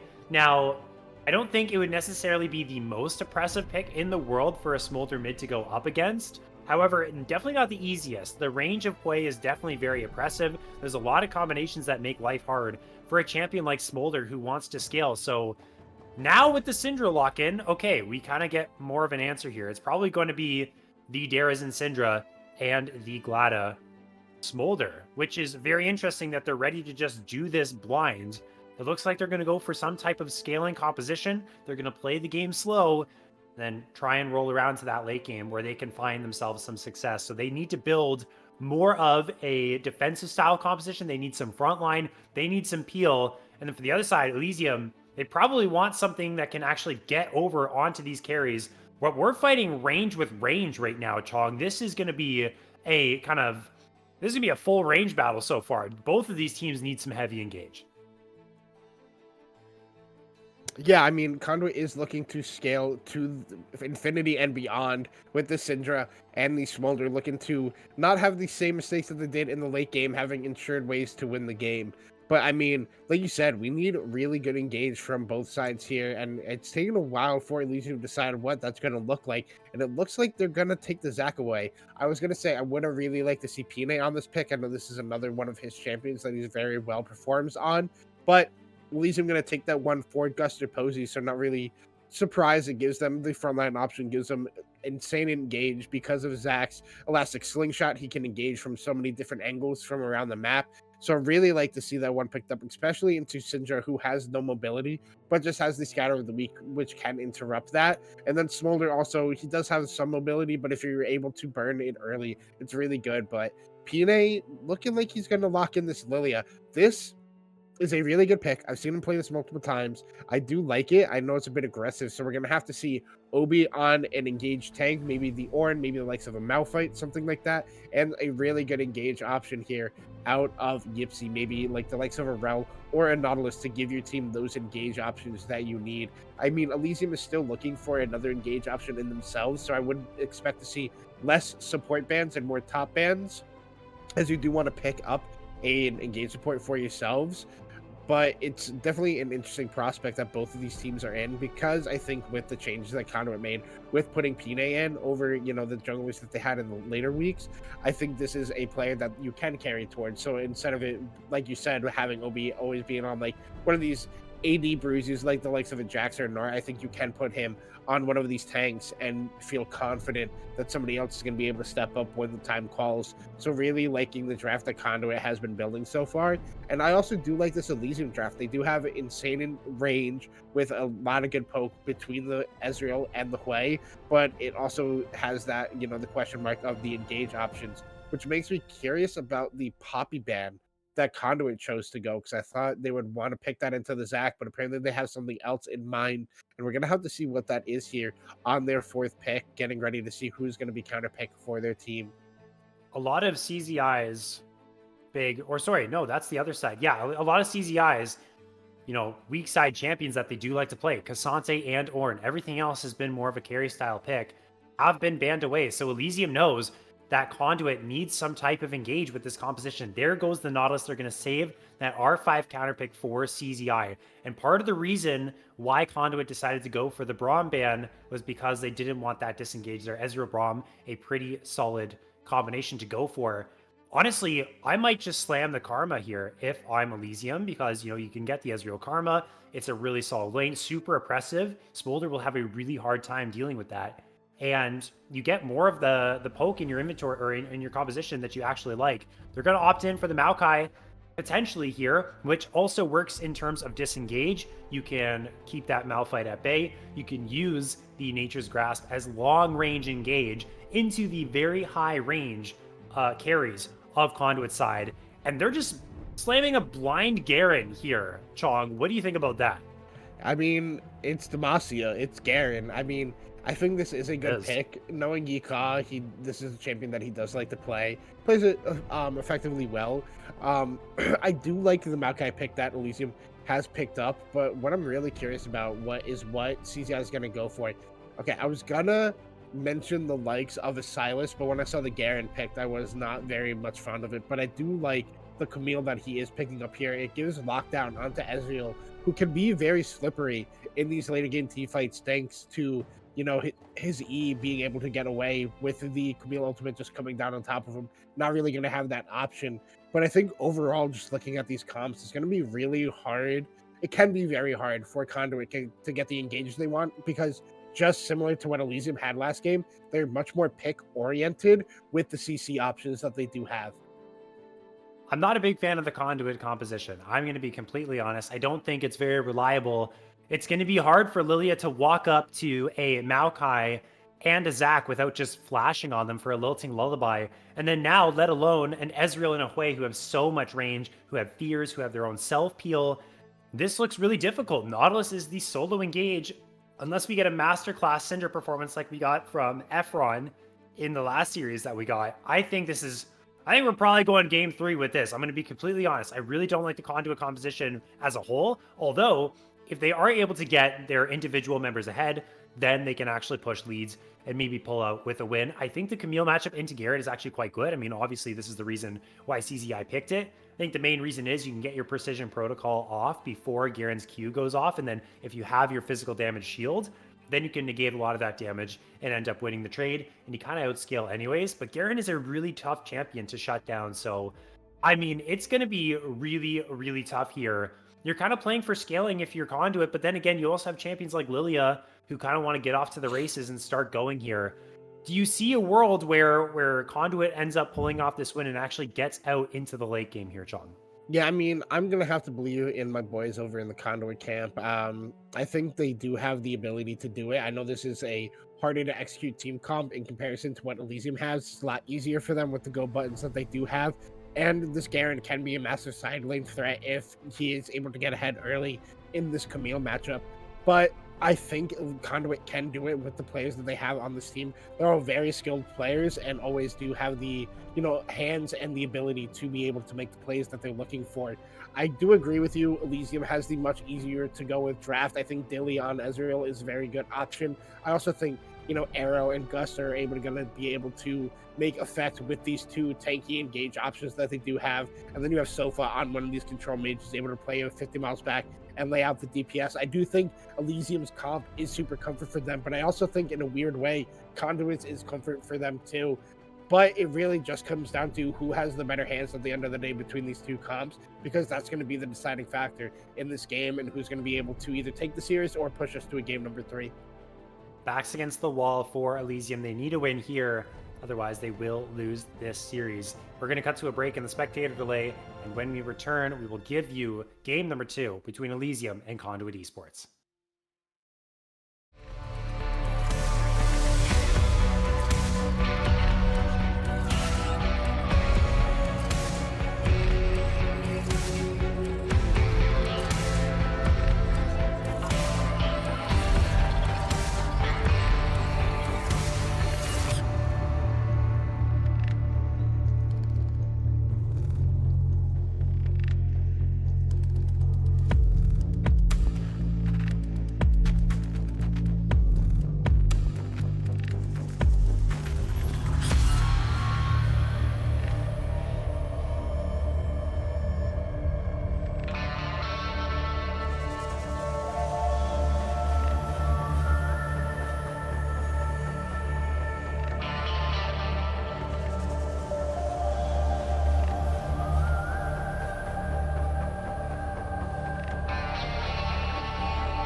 Back for game number 2 in the Blue Otter Premier League. It's Conduit Esports taking on Elysium. Conduit taking that game 1 victory.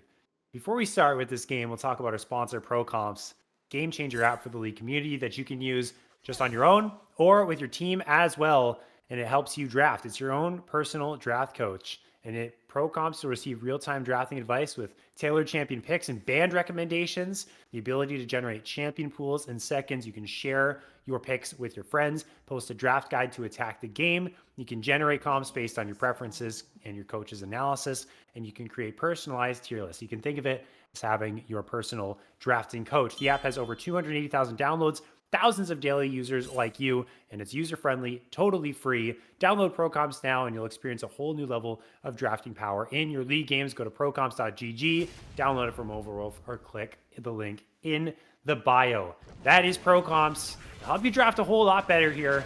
And honestly, I'll be a little bit of a hater right now, Chong. Maybe it should have helped Conduit draft a little bit better here, because I'm thinking their composition is going to be pretty difficult. And based on the way things are going, just as far as the draft goes, they're going to be working an uphill battle. Yeah, I mean, it can be difficult for them to play out this comp, but I mean, the way they had the early game advantage in game number 1, I hope that they're able to get up to the same level that they did the last time and able to make it work come the later game now that they have better scaling options. Looking it over, Glada chose to go for the Arcane Comet, as well as Derision did on the Smolder and the Syndra.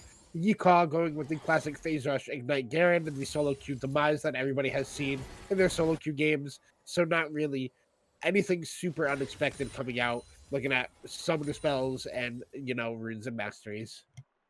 Yeehaw with that Ignite. That's it's a bit of a dangerous game that Yeehaw is playing. You really need to be able to make use of that in the lane. Otherwise, macro-wise at the very least, Conduit will have a much easier time. Camille will be able to actually split push and get involved with plays later on.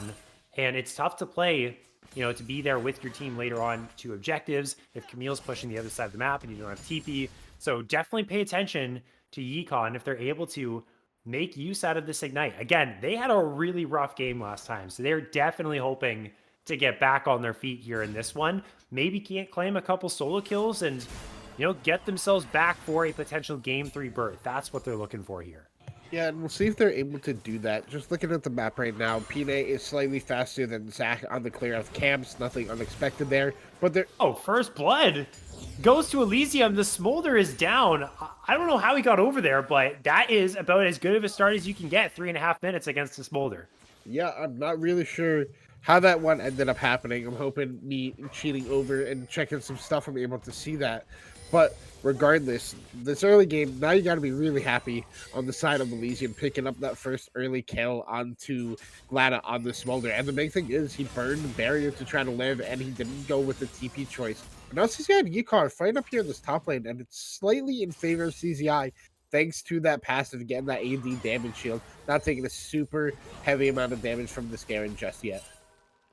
You do have to keep in mind, though, Yeehaw has Ignite, so that is an extra chunk of damage that they have at their disposal that CZI doesn't. So I think it's wise that despite, the HP advantage on the screen, it's wise for CZI to remain cautious. And also, Yeehaw has that passive, right? Garen gets that healing as Dare isn't actually going to flash away from that Severing Bolt, so Sofa kind of running this mid lane as well.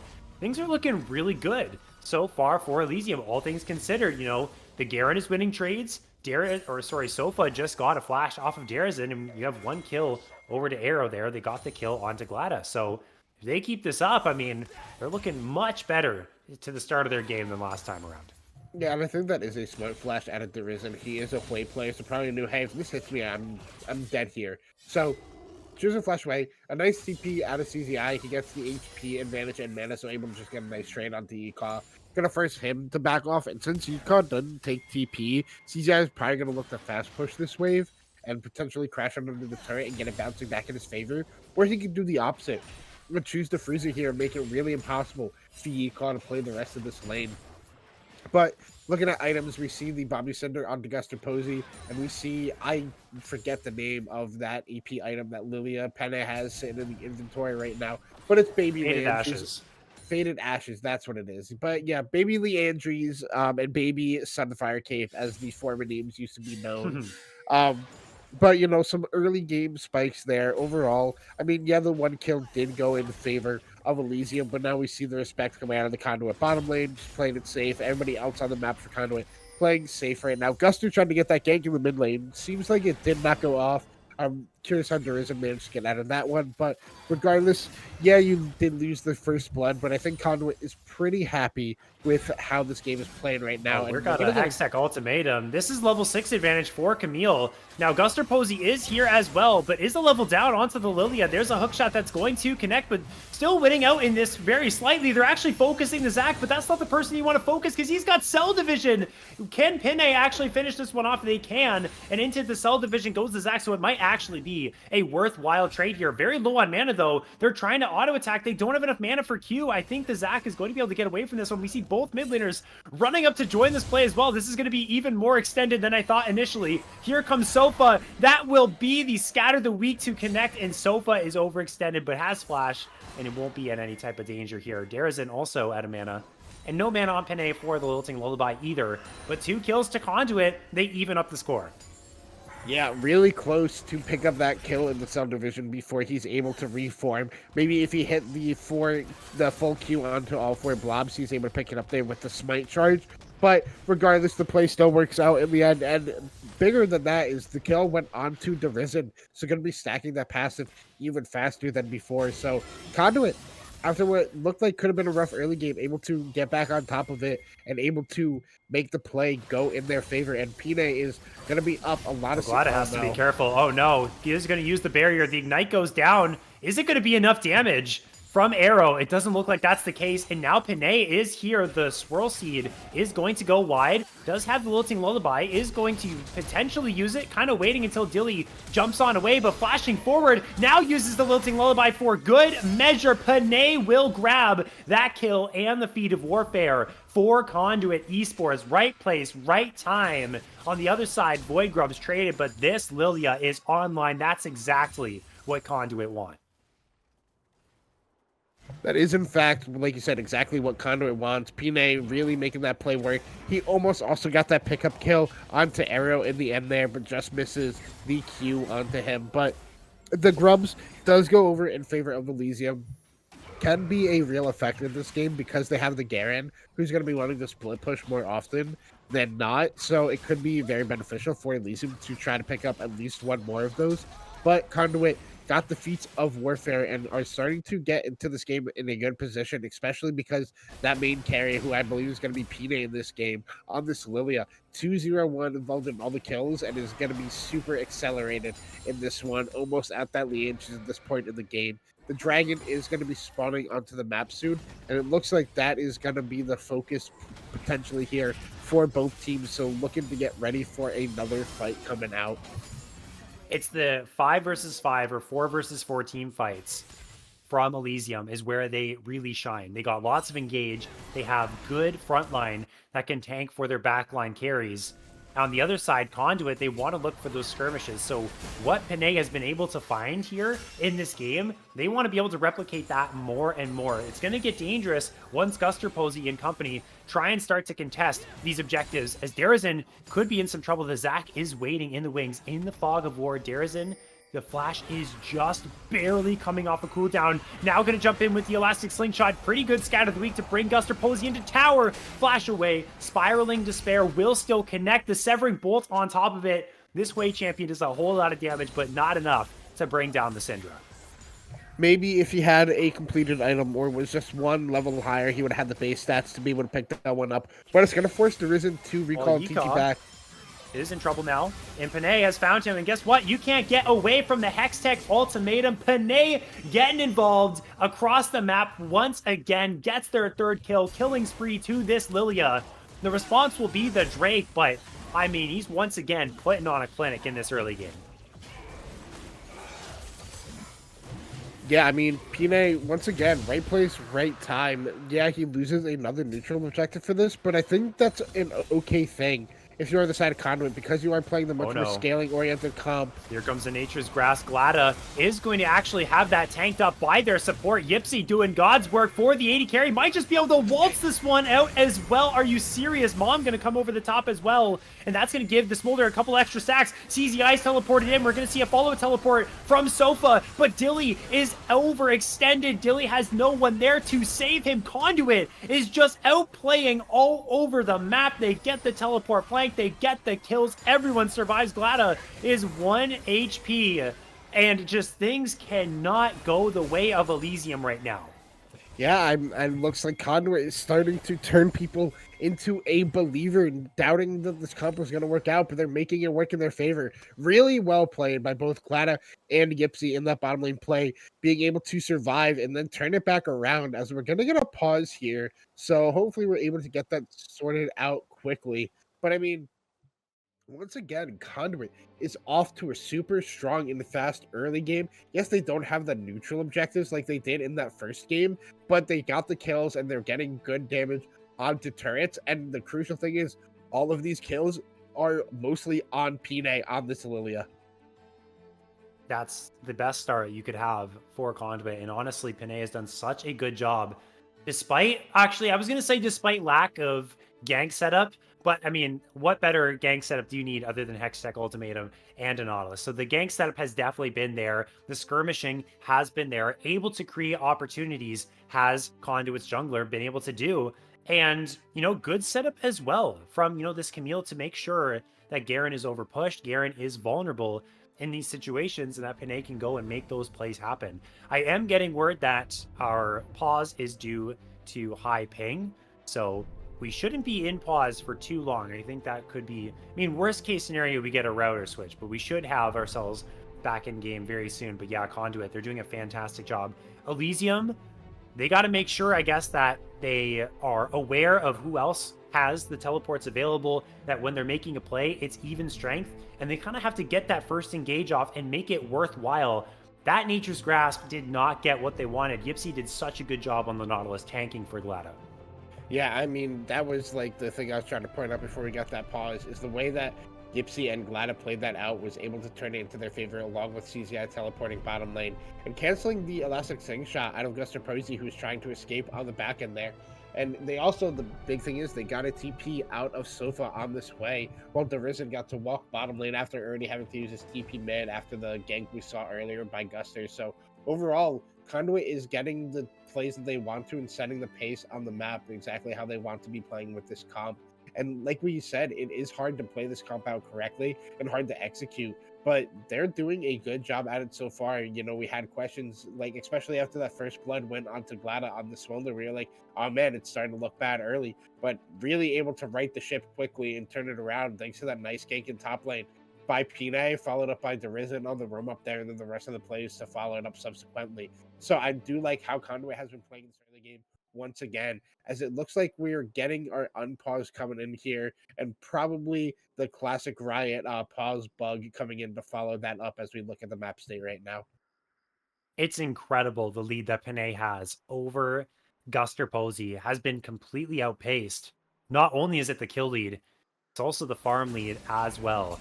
I'm excited for the rest of this game to kind of see how Pine plays this, because they have to put the team on their back. You know, especially with the teleport play that was made from CZI, it was Yika who was able to get plates, able to get farm, and is very far ahead of this Camille right now. 17 CS ahead. The bot lane is also suffering with a near 20 CS lead, or 20 plus CS lead for Dilly. So Pine really has to put the team on their back right now, try and get them to the places they want to be, like that 225 stack Smolder. Yeah, and I mean, he's doing a good job so far. So now this is going to be Grub start up here. The bot lane for Conduit already up here, because they went with the lane swap after the TP play bot. They recalled and went up to this top lane. So it looks like they're going to just be able to pick this one up. Lilia, another one of these champions who's super good at picking up multiple, you know, camp things. Oh, no, wait, CZI is potentially dead, but maybe not. There's going to be the mom, the Hextech Ultimatum finally with his dying breath. Sofa with the spiraling despair, is able to land it and make it a 1-for-1. I'm surprised the Camille was going to get out of that when Panay forced the flash over the wall, but the flash follow from the Garen will have the Demacian Justice to knock him down. There is the shutdown for Elysium. They have found Panay, and the mistake there of getting caught out there from CZI ends up being the big downfall here for Conduit in this play. Yeah, I mean, it turned into a play that looked good to start because they got to pick on Sofa. But because Peanut was left alone on those grubs, he had to walk in through the river, try to group up with this team. But Arrow and Yikal were both waiting there on the collapse. He flashed over, but because the Twisted Advance was already casted on him, Arrow was just able to follow over, and Yikal choosing to burn that flash to pick up that shutdown with the Demosty of Justice seemed like the right idea, the right play. So really evened out here by Elysium and looking like they're starting to get the game going on their side. And Gladys in a lot of trouble here. Right up into the bush. You can't be doing that. The Ignite might have the damage. The last Mystic Shot will not, though. But here comes Panay. Lands the Swirl Seed onto the Maokai. And Yipsy's just kind of solo killing Dilly right now. Oh my goodness. Support champions are a thing inside of League of Legends. One kill goes over to Yipsy, the other to Panay, who is right place, right time. And Glada once again gets away with murder, living with 1 HP. There's no way that Glada should ever live in that play, but he does it. He found a way to do it. And then Pine, we keep saying it, right place, right time, shows up bot lane, and Yipsy solo kills Dilly and then helps his jungler take down Arrow on the back end there. So looking real good out of Conduit on that play. And Glada, he doesn't go down. He's got this gold bounty now despite being down 30 CS. And he's starting to stack up to become that inevitable smolder. And Derizen getting some nice chunk damage here on the Sofa, but has to be worried about a gank now that he does not have that scatter weak for if Guster decides to come in. But overall, Conduit, in the momentum of the way they want this early game to be going, the next objective is the 50 seconds on that dragon. Oh no, Yipsy's in trouble. Yipsy trying to get some vision. Does have Darrison in the area, who does land the Scatter of the Week. Maybe an Unleashed Power is enough to take down Sofa. Guster Posey jumps in, but there's simply no follow-up. Uses the Let's Bounce. Is able to get a bunch of knockups onto a whole bunch of people. Dilly's now going to join the fray as well, but the Mom takes down Sofa, and the Lilting Lullaby is going to win the whole fight here for Conduit. Dilly takes an Unleashed Power to the face. The Cell Division will not revive Guster Posey. And what started as Yipsy getting caught out turns into a gold mine for Conduit. And once again, Conduit able to turn a play that we thought was negative into a positive one. Everybody quickly there on the reinforce. And Yipsy playing these champions so well, the Leona and the Nautilus, you know, getting in situations where we think they're going to die and able to just turn it around. And then Pine and the rest of the squad, they're glad of getting the snipe on the Sofa with the Mom. And then Derizen getting some nice CC and damage down, and everybody else forcing Dilly out of the fight. And then Pine just there for the clean up this dragon. Now going to go in favor of Conduit. They're going to be even on dragons, even on grubs. They're going to look to start playing for the momentum. And CZI almost went down to the Ignite there. That was close. Wait, whoa, whoa, whoa! CZI, what are we doing here? Definitely did not want to take that hook shot or realize their mistake too late. Has to use the flash. I mean, this is the freest kill of your life if you're Yikal. I'm surprised he's not ending up going for this. He doesn't have flash to close the distance. CZI is getting a good amount of HP. That tower is also so low. Yikal, are you going to stay disciplined, my friend? I mean, you do have your support walking on up. But Panay is looming in the area. But guess what? Arrow has found you, and Arrow will just say, you know what? I'll take matters into my own hands and get this kill for myself. Yeah, what an interesting interaction we saw. The hook shot and then immediate flash to get displaced from the wall was a lot of fun. But Glada ended up getting solo killed down there by Sofa. Not sure how that one ended up happening, but now that's going to be first turret over to the side of Elysium, getting closer to that feat of strength, having the first turret in their favor, looking to get the neutral objective one. It's going to be a rough fight for that one because Dragon and Rithero now are the next targets, but Derizen and Yipsy are here on the Sofa. Well, Sofa's going to get the Spiraling Despair down. Derizen has to be careful because this wave does so much damage. The Unleashed Power is there, but didn't wait for the Nautilus to get there first. Yipsy will get another kill for themselves. They knock down the Hui. That was close, almost a 1-for-1. And in the meantime, that's Rift Herald. That goes down for Elysium. And they want to summon it right here, right now, and knock down this mid tower. There's nobody really in the area other than Glada, who simply cannot stay underneath this tower. If you do, You will fall. Yeehaw is on a very interesting flank and is going to find Gipsy. But we got the engage from Arrow, and the Smolder is in the middle of everyone and is certainly doomed to fall. Now Panay and Yipsy trying to get something back for themselves as the Rift Herald is actually not going to get another charge. Good smite there from Panay, but he just jumps right on into his Zac and has to flash out. The Ezreal damage is very formidable. Here comes a TP flank. Now it will be CZI to join the play. A Swirl Seed connects onto the Garen, who is in the front line for the moment. It will be CZI to be locked up as Garen tries to buy some space with the rest of the team. Hextech Ultimatum goes down onto Dilly, and Arrow will be finished off here. Lilting Lullaby onto 2. The Dredge line will connect. That's 2 more kills that go over to Conduit. They've turned this fight around. Sofa is coming out of the Death Realm, able to get one back onto CZI. Yeehaw is next on the menu, trying to chase him down. He has Demacian Justice. It does so much damage. The flash forward will not finish off the kill, just short. The Severing Bolt goes wide as well. It is chaos here around the mid lane. Both teams getting a whole bunch of kills. Yeah, Pine pulling off some Brazilian magic there, able to make that play work in his favor. I mean, really good re-engage by him and the rest of Conduit after what looked like such a negative play. But I mean, Elysium did get a lot off that, got a lot of good damage out, was really, really close. He caught almost getting that kill on the Pine, but the passive of the Q off of Lily, again, that bonus movement speed, able to just kite out the Garen after the flash, was able to live on that one. But I liked what I saw out of Elysium looking for that play. It was just really well answered by the side of Conduit. So now with that mid lane turret going to go down, Conduit still has yet to take a tower in this game, while all 3 outers are in favor of Elysium. So that means Elysium gets to move their vision line further up into the enemy jungle, while Conduit has to try to force a play to happen to break one of these outer turrets to start moving their vision line and get ready for the plays later in this game. And Sofa is in a lot of danger here. He doesn't know you see Sofa's falling for the bait. Glada laid the trap really nicely. The flash is going to be used from the Hwei, but I don't think it's going to be enough. Actually, it's probably going to kill Glad with the Sparling Despair. This Hwei champion does so much damage, but the Blackfire towards Glada, you got away with it again. Someone, this is robbery. Someone arrest this person right now. They cannot get away with this again. I cannot believe it. Yeah, that was actually wild. I did not expect to see Glada live after that damage came out.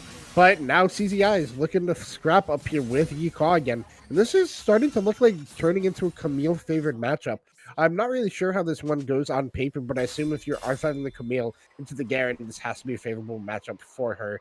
But, I mean, like you said, someone check Glada's number, because, like, he's getting away with murder here. Like, he's got, like, I want to make a crude joke about a famous celebrity who's gotten away with murder before that might have or may not have worn a glove. But regardless, Glada getting away with it, not driving the Bronco down the lane, but driving the Dragon down the lane. And, you know, looking good here for Conduit with the Risen and Glada stacking up, playing as safe as they can, getting some bait plays going for their team, as Yipsy looking to set Vision up and could look to be the aggressor, but with the rest of the team far or not on the map, going to look to play it slow, wait for everybody to get grouped back up, and they play for the Vision around this Dragon in a 1 second time. Guster Posey now making their way down towards the pit. Panay looking for Sofa, potentially, who doesn't have flash, although he's going to spot them out with this nicely placed control ward and will get over to safety. It's battle for mid prio, battle for the top lane as well. And, well, Yeehaw, this is what we were talking about at the start of the game, doesn't have teleport, so can't get involved with this play. Fortunately, CZI doesn't have teleport off of cooldown either, so both top laners are going to be MIA unless this Dragon stall really stalls out for a good long time, for at least another minute. So CZI can actually get down here. But Yeehaw is applying a whole lot of pressure, so it will be hard to TP even if they have it up, otherwise they will lose that tier 2. Yeah, I mean, it's going to be a little bit rough here. I mean, we see in the mid lane, Vlad is pushing down for that tier 1. Oh, he's going for the solo kill. Oh my gosh! That is Garen, ladies and gentlemen, and that sucks for Conduit, because now Yeehaw just gets alone time with this turret, and Conduit have to scramble.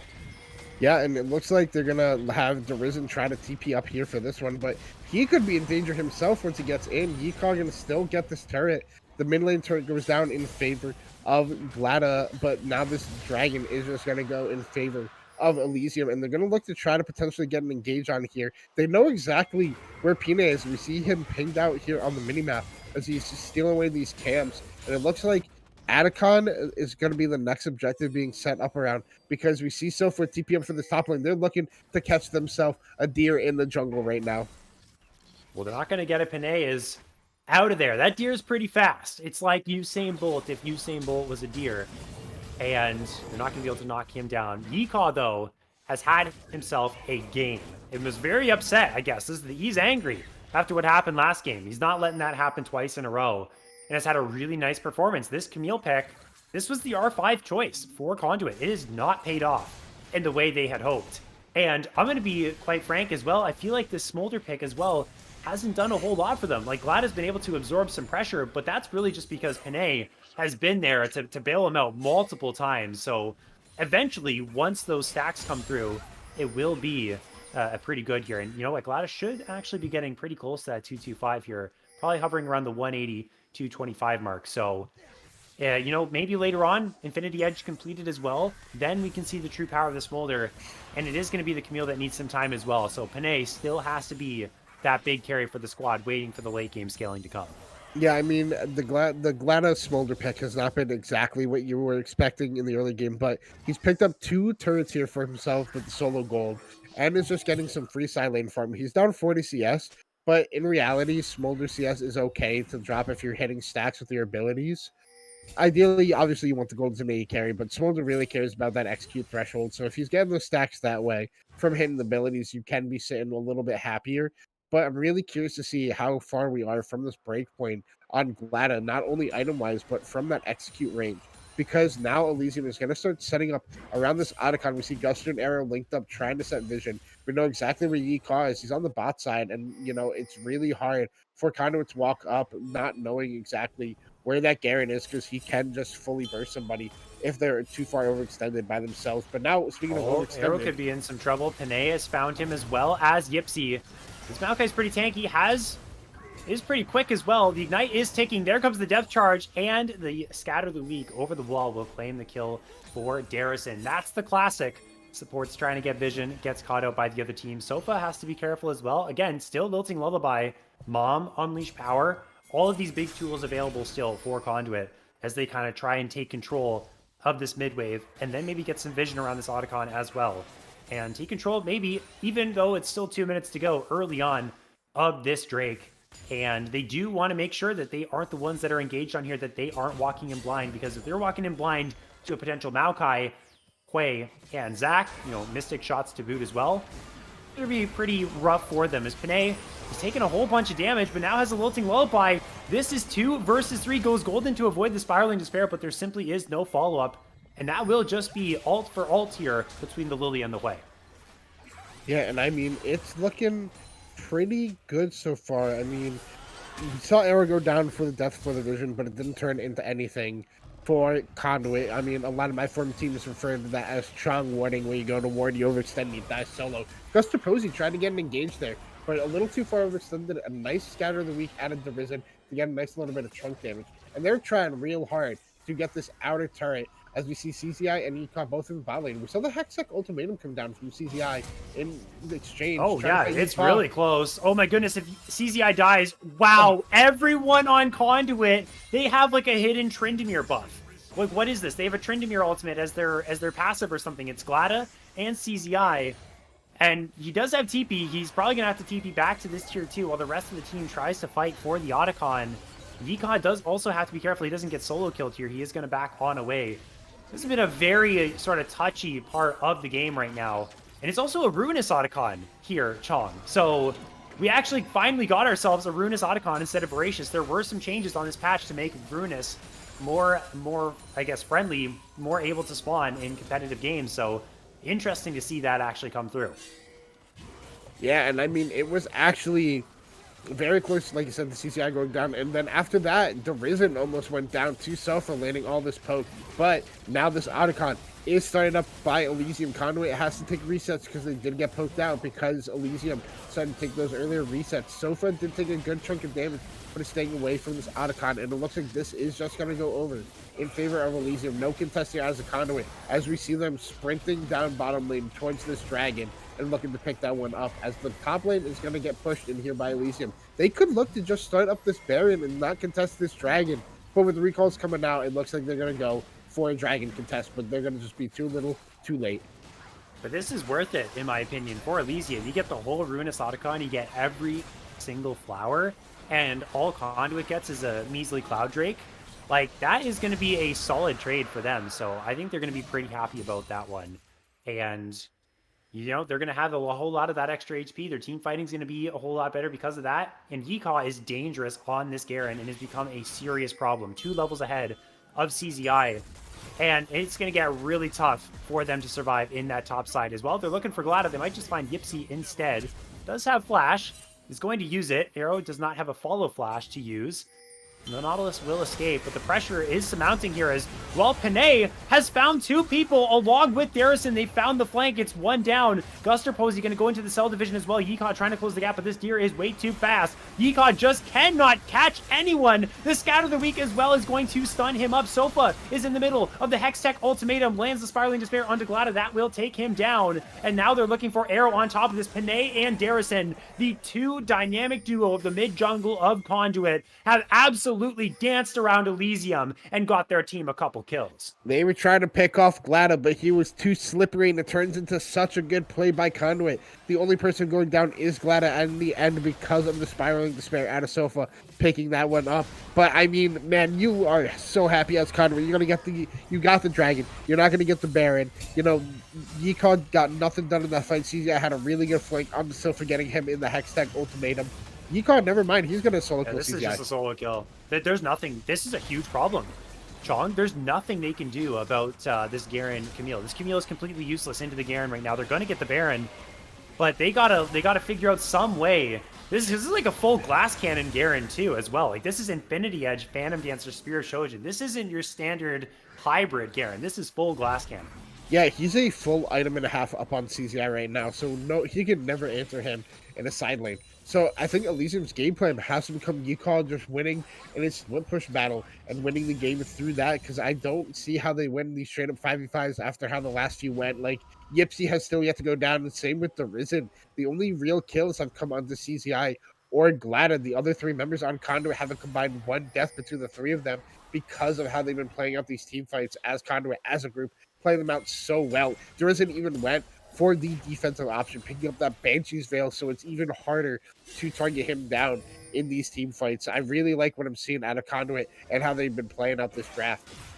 Part of the reason why it's so difficult for CZI as well, as Yipsy might be caught out here, is going to get knocked up by the Elastic Slingshot. Doesn't have a lot of teammates around. He's going to throw the depth charge onto Dilly, who uses the Arcane Shift to escape. Guster Pose, he has to be careful. I don't think they have Cell Division. Uses the Elastic Slingshot to get out. The Nature's Grass connects onto 2. Yikaw's found his way onto Panay, and he's got the Demacian Justice, and it just eviscerates the Lilia. That's the pick that Elysium have needed. They're getting teleports in as well. Arrow wants to continue to play. The bomb goes down. Elastic Slingshot is there, but Darrison is buying a whole lot of peel. Glada able to get 2 back there. They go too far forward. Yikaw is very low. Glada, you have to be so careful, so low on this Smolder. It ends up being just a 2 for 2, despite the miracle pick there for the side of Elysium. And now they're jumping on into the Hui as well. The Hextech ultimatum will dodge the fear, playing so well in that exchange as CZI is still able to knock him down his Sofa. My goodness, this Hui champ does a lot of damage. But I thought that was going to be disaster. Somehow Conduit are able to make that an even trade still. Yeah, I don't know how they managed to do that one. Glada is going to be in a lot of trouble here. Oh my god. Oh my god! Never seen a Garen do that much damage in my entire life. Yeah, a flash QE out of Yikaw is enough to one-shot a dragon. Duly noted, we need the Dragon Slayer Garen skin to be dropped by Riot Games after that one. But, I mean, he got the crucial pick on the Pine, like you said. Lilia able to do nothing in that team fight, and I think if he was able to, it would have been a much different story. But really well played by the side of Elysium there. And like we said, this Garen is a problem. He is the carry for the side of Elysium. They have to find a way to be able to answer him in these team fights. I mean, it was really well played by Conduit in that mid game, in that mid lane team fight. But Guster and Arrow had the engagement they were looking for. They first an early flash out of the Risen, despite him having the Banshee's Veil completed. Didn't want to risk anything. And then Elysium just ran with it, just chasing everybody down. And it was a good initial play by them, but Conduit able to just get the chase down afterwards. Able to pick up the late kills onto everybody. A nice flash E out of CZI to be able to get onto Sofa. And then a really well played Hextech Ultimatum. He does go down in the end for it, but I did like what I saw there out of both of these teams, as now we're going to get set up for this dragon, and I think this is going to be Well, the team fight. they're jumping onto Yeehaw. They're onto Yeehaw in the bottom side of the map, and they found him. They got him. He's dead. He's still almost able to trade 1 for 1, but the Demacian Justice doesn't quite do enough damage. Now 5 versus 4. These strong... Oh, he actually got him with the Ignite, I suppose, somehow. So CZI drops its 4 versus 4, but that's the strongest member of Elysium down. I definitely favor Conduit heading into this match, as they're going to start the dance around the Drake. Yeah, and I think this is the team fight that's going to kind of decide the game and how it's going. Pina going to try to heal up off the blue buff here right now, because the rest of the team just looks for poke. But Guster is going they're in. Jumping in. They found Darrison. Darrison is the strongest person here, and he is going to actually grab him. Excellent engage from Guster Posey. Panay was not in the area. It's up to Glada and to Lilia, but here comes a 4-person sleep into the Zanyas. It's magic. It is so gorgeous. Panay on this Lilia just annihilates everyone with Glada hitting from the back line as well. They turn it around. They are the miracle workers, and they will get this dragon to boot as well. Glada hit late game. He's at the XQ point, and also so well played by Pina. Again, that 4-man sleep across was the turning factor, was the reason they win that fight in the end. Yes, Yipsy and Drizzen went down early thanks to that beautiful engage by Guster and Arrow, but able to turn back so quickly thanks to Pina and Glada on these two champions. Glada is now 10-5-9 on the Smolder, who looked a little bit lackluster to start this game out, but I mean, regardless of all that, Yeehaw on this Garen is still terrifying despite them getting the kill. It was 5-on-1, I think, and he still picked up a trade kill. That is a scary Garen to ever see in your side lane. It's such a meme build, too. I love it. It's kind of crazy that we're seeing this almost full crit Garen come through. And Yeehaw's just embracing that sort of play style. And it's very effective because there's literally no one that can 1-versus-1 this guy. And he's applying so much pressure. It's really easy to say here that Panay is the person that has kept the Conduit team, along with Darrison as well. You can't count out Darrison. He's played a phenomenal game on the Syndra as well. Darrison and Panay kind of both have put the team on their back for the moment. Now Glad is starting to get to the point where they can carry, and Yeehaw has just been the lifeline of Elysium right now. The only reason they are able to stay in this game right now based on the way everything else has gone, applying so much pressure in the side lane, now grouping up with the team. This is where I feel, though, this Garen build is a whole lot weaker when he can't just look for the 1v1s. Yeah, I mean, right now we see the vision battle happening. It's so hard for Conduit to walk forward. It's just a little scary right now. As this Baron spawns onto the map, this is where we're going to see our next team fight. We see a good bit of poke trying to come here through Dilly on this Ezreal. Ooh, if that Swirling Seed hit, I think we would have seen a go button out of Conduit. But the fight is going to be for this Baron. It's for this mid-wave tryout to be able to walk into the jungle and set up your vision in favor of your team. But Yeehaw can always be lurking in the shadows, looking for a pick. They have good wards to be able to spot him out, so there's no real threat on that one. They also have, if you look at the bot lane on the minimap, is pushing in their favor on this minion wave, as nobody's there to respond for it on the side of Elysium. CZI catching the top wave, to get that pushing back in their favor. And it looks like both these teams just... Oh, here comes a Lilting Lullaby onto Dilly, who has to flash away, but Panay might just get one shot. The Zanyas is good. Someone's going to have to block the CC. Arrows flashing forward. Can they find Panay here? They cannot quite do it as the Garen explodes. That is the downside of the glass cannon build, and the flash forward from Yipsy is so smart. They look for the fight. Guster Posey goes in, but has no teammates. Conduit have been able to find the fight. I thought it was Panay getting caught out. Oh my goodness. But Panay is all of a sudden down because Sofa has found themselves a combo. Still 4 versus 2. They continue their siege. This play is still scary. You have to be so afraid right now. Oh, CZI was looking to go in, but a nice cancel. He's jumping in. Here comes the Hextech Ultimatum. They are on to at least the support, but guess what? CZI is also going to drop here. Sofa and Cox is able to still stay alive in the backline. Darrison's going for the dive flash forward. Is going to be traded. Scatter the weak lands, and the Unleashed Power is going to be Zanya's away from Sofa. Is pulling off the miracle outplay, but finally Glada will get over the wall to knock him down, and also the inhibitor tower to follow. Coming out of the Death Realm is Yeehaw very soon. Glada and Yipsy, they back off. I mean, I think Sofa's heroics there stopped the game from ending because they all tried to force on him. He picks up 2 in that exchange, which means the mid turret is the only thing that Conduit's able to break open there, and not really the rest of the base, not even able to threaten the end or Baron. So Sofa really pulling out the heroics there, and has to be your factor with Yika to get through the rest of this game. But I mean, man, Pene and Yipsy played that fight so well. They tried to get the engage on the Pene. We saw Garen come out of nowhere, and then Azoni's had a Pene. As this Baron has actually started up here, there's no vision on the side of Conduit. They're not going to know that this is going down, and it does go down fast because of that full blast cannon Garen. Oh my gosh. Yeah, they just get it for free. That's it. I can't, well, I mean, the really nice heads-up play from Elysium. I can't believe they just walked away with that. That is going to be huge for them. Insane to defend the base. And now Conduit has to be really careful. If they lose a couple members, the siege potential of Elysium is going to be really strong. Yeah, and I mean, now this Dragon Soul is spawning in 30 seconds. I mean, Conduit with this Dragon Soul is kind of crazy for the comp that they have drafted, especially a Lilia.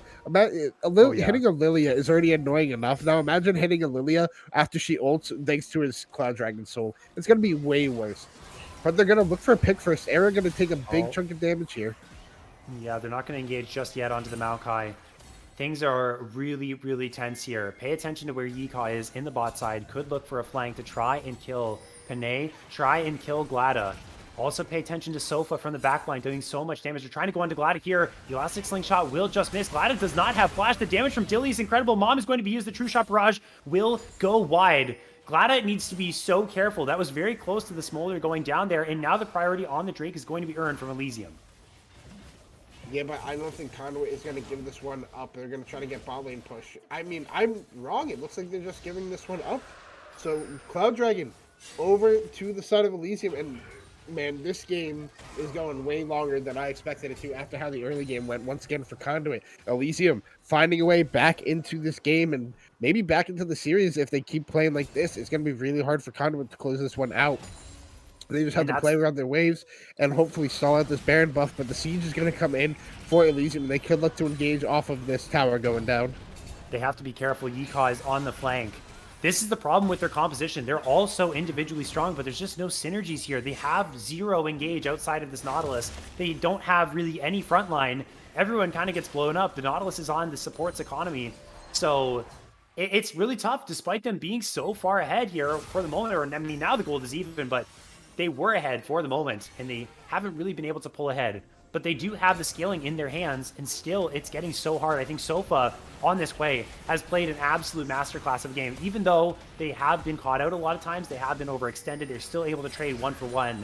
They've been an absolute beast here. And Conduit, both Conduit and Elysium are honestly one team fight away from winning or losing the game.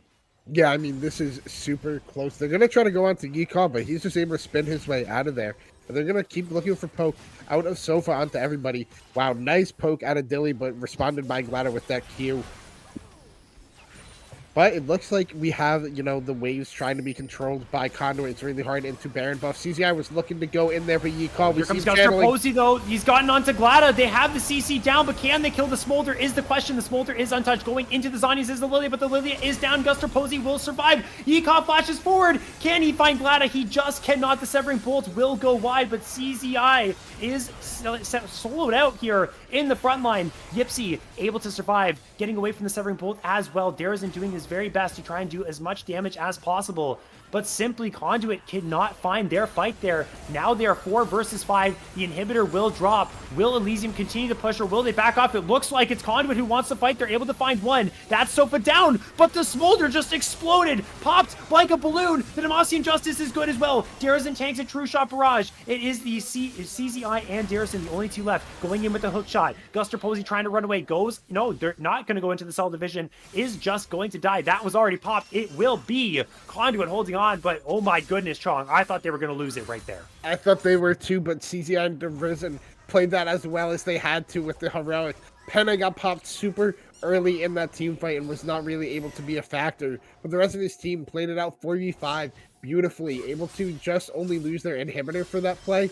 I mean, props to Dorado and CZI there. CZI has been struggling a lot this game, especially in the Silent Sea call, but really able to be a factor in that team fight. And Dorado has been on point this whole game.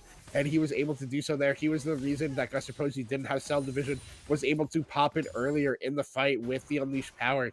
But I mean, Glada is also insanely strong on the Smolder. If he has time to free hit, he will just start deleting people on the side of Elysium, and it looked like that's what he did mostly, and that's why he was able to be so even at the end of that. I mean, we thought that team fight was going to be the one that broke the game open. I think we got at least 1 to 2 more of those before we decide who's going to win this game.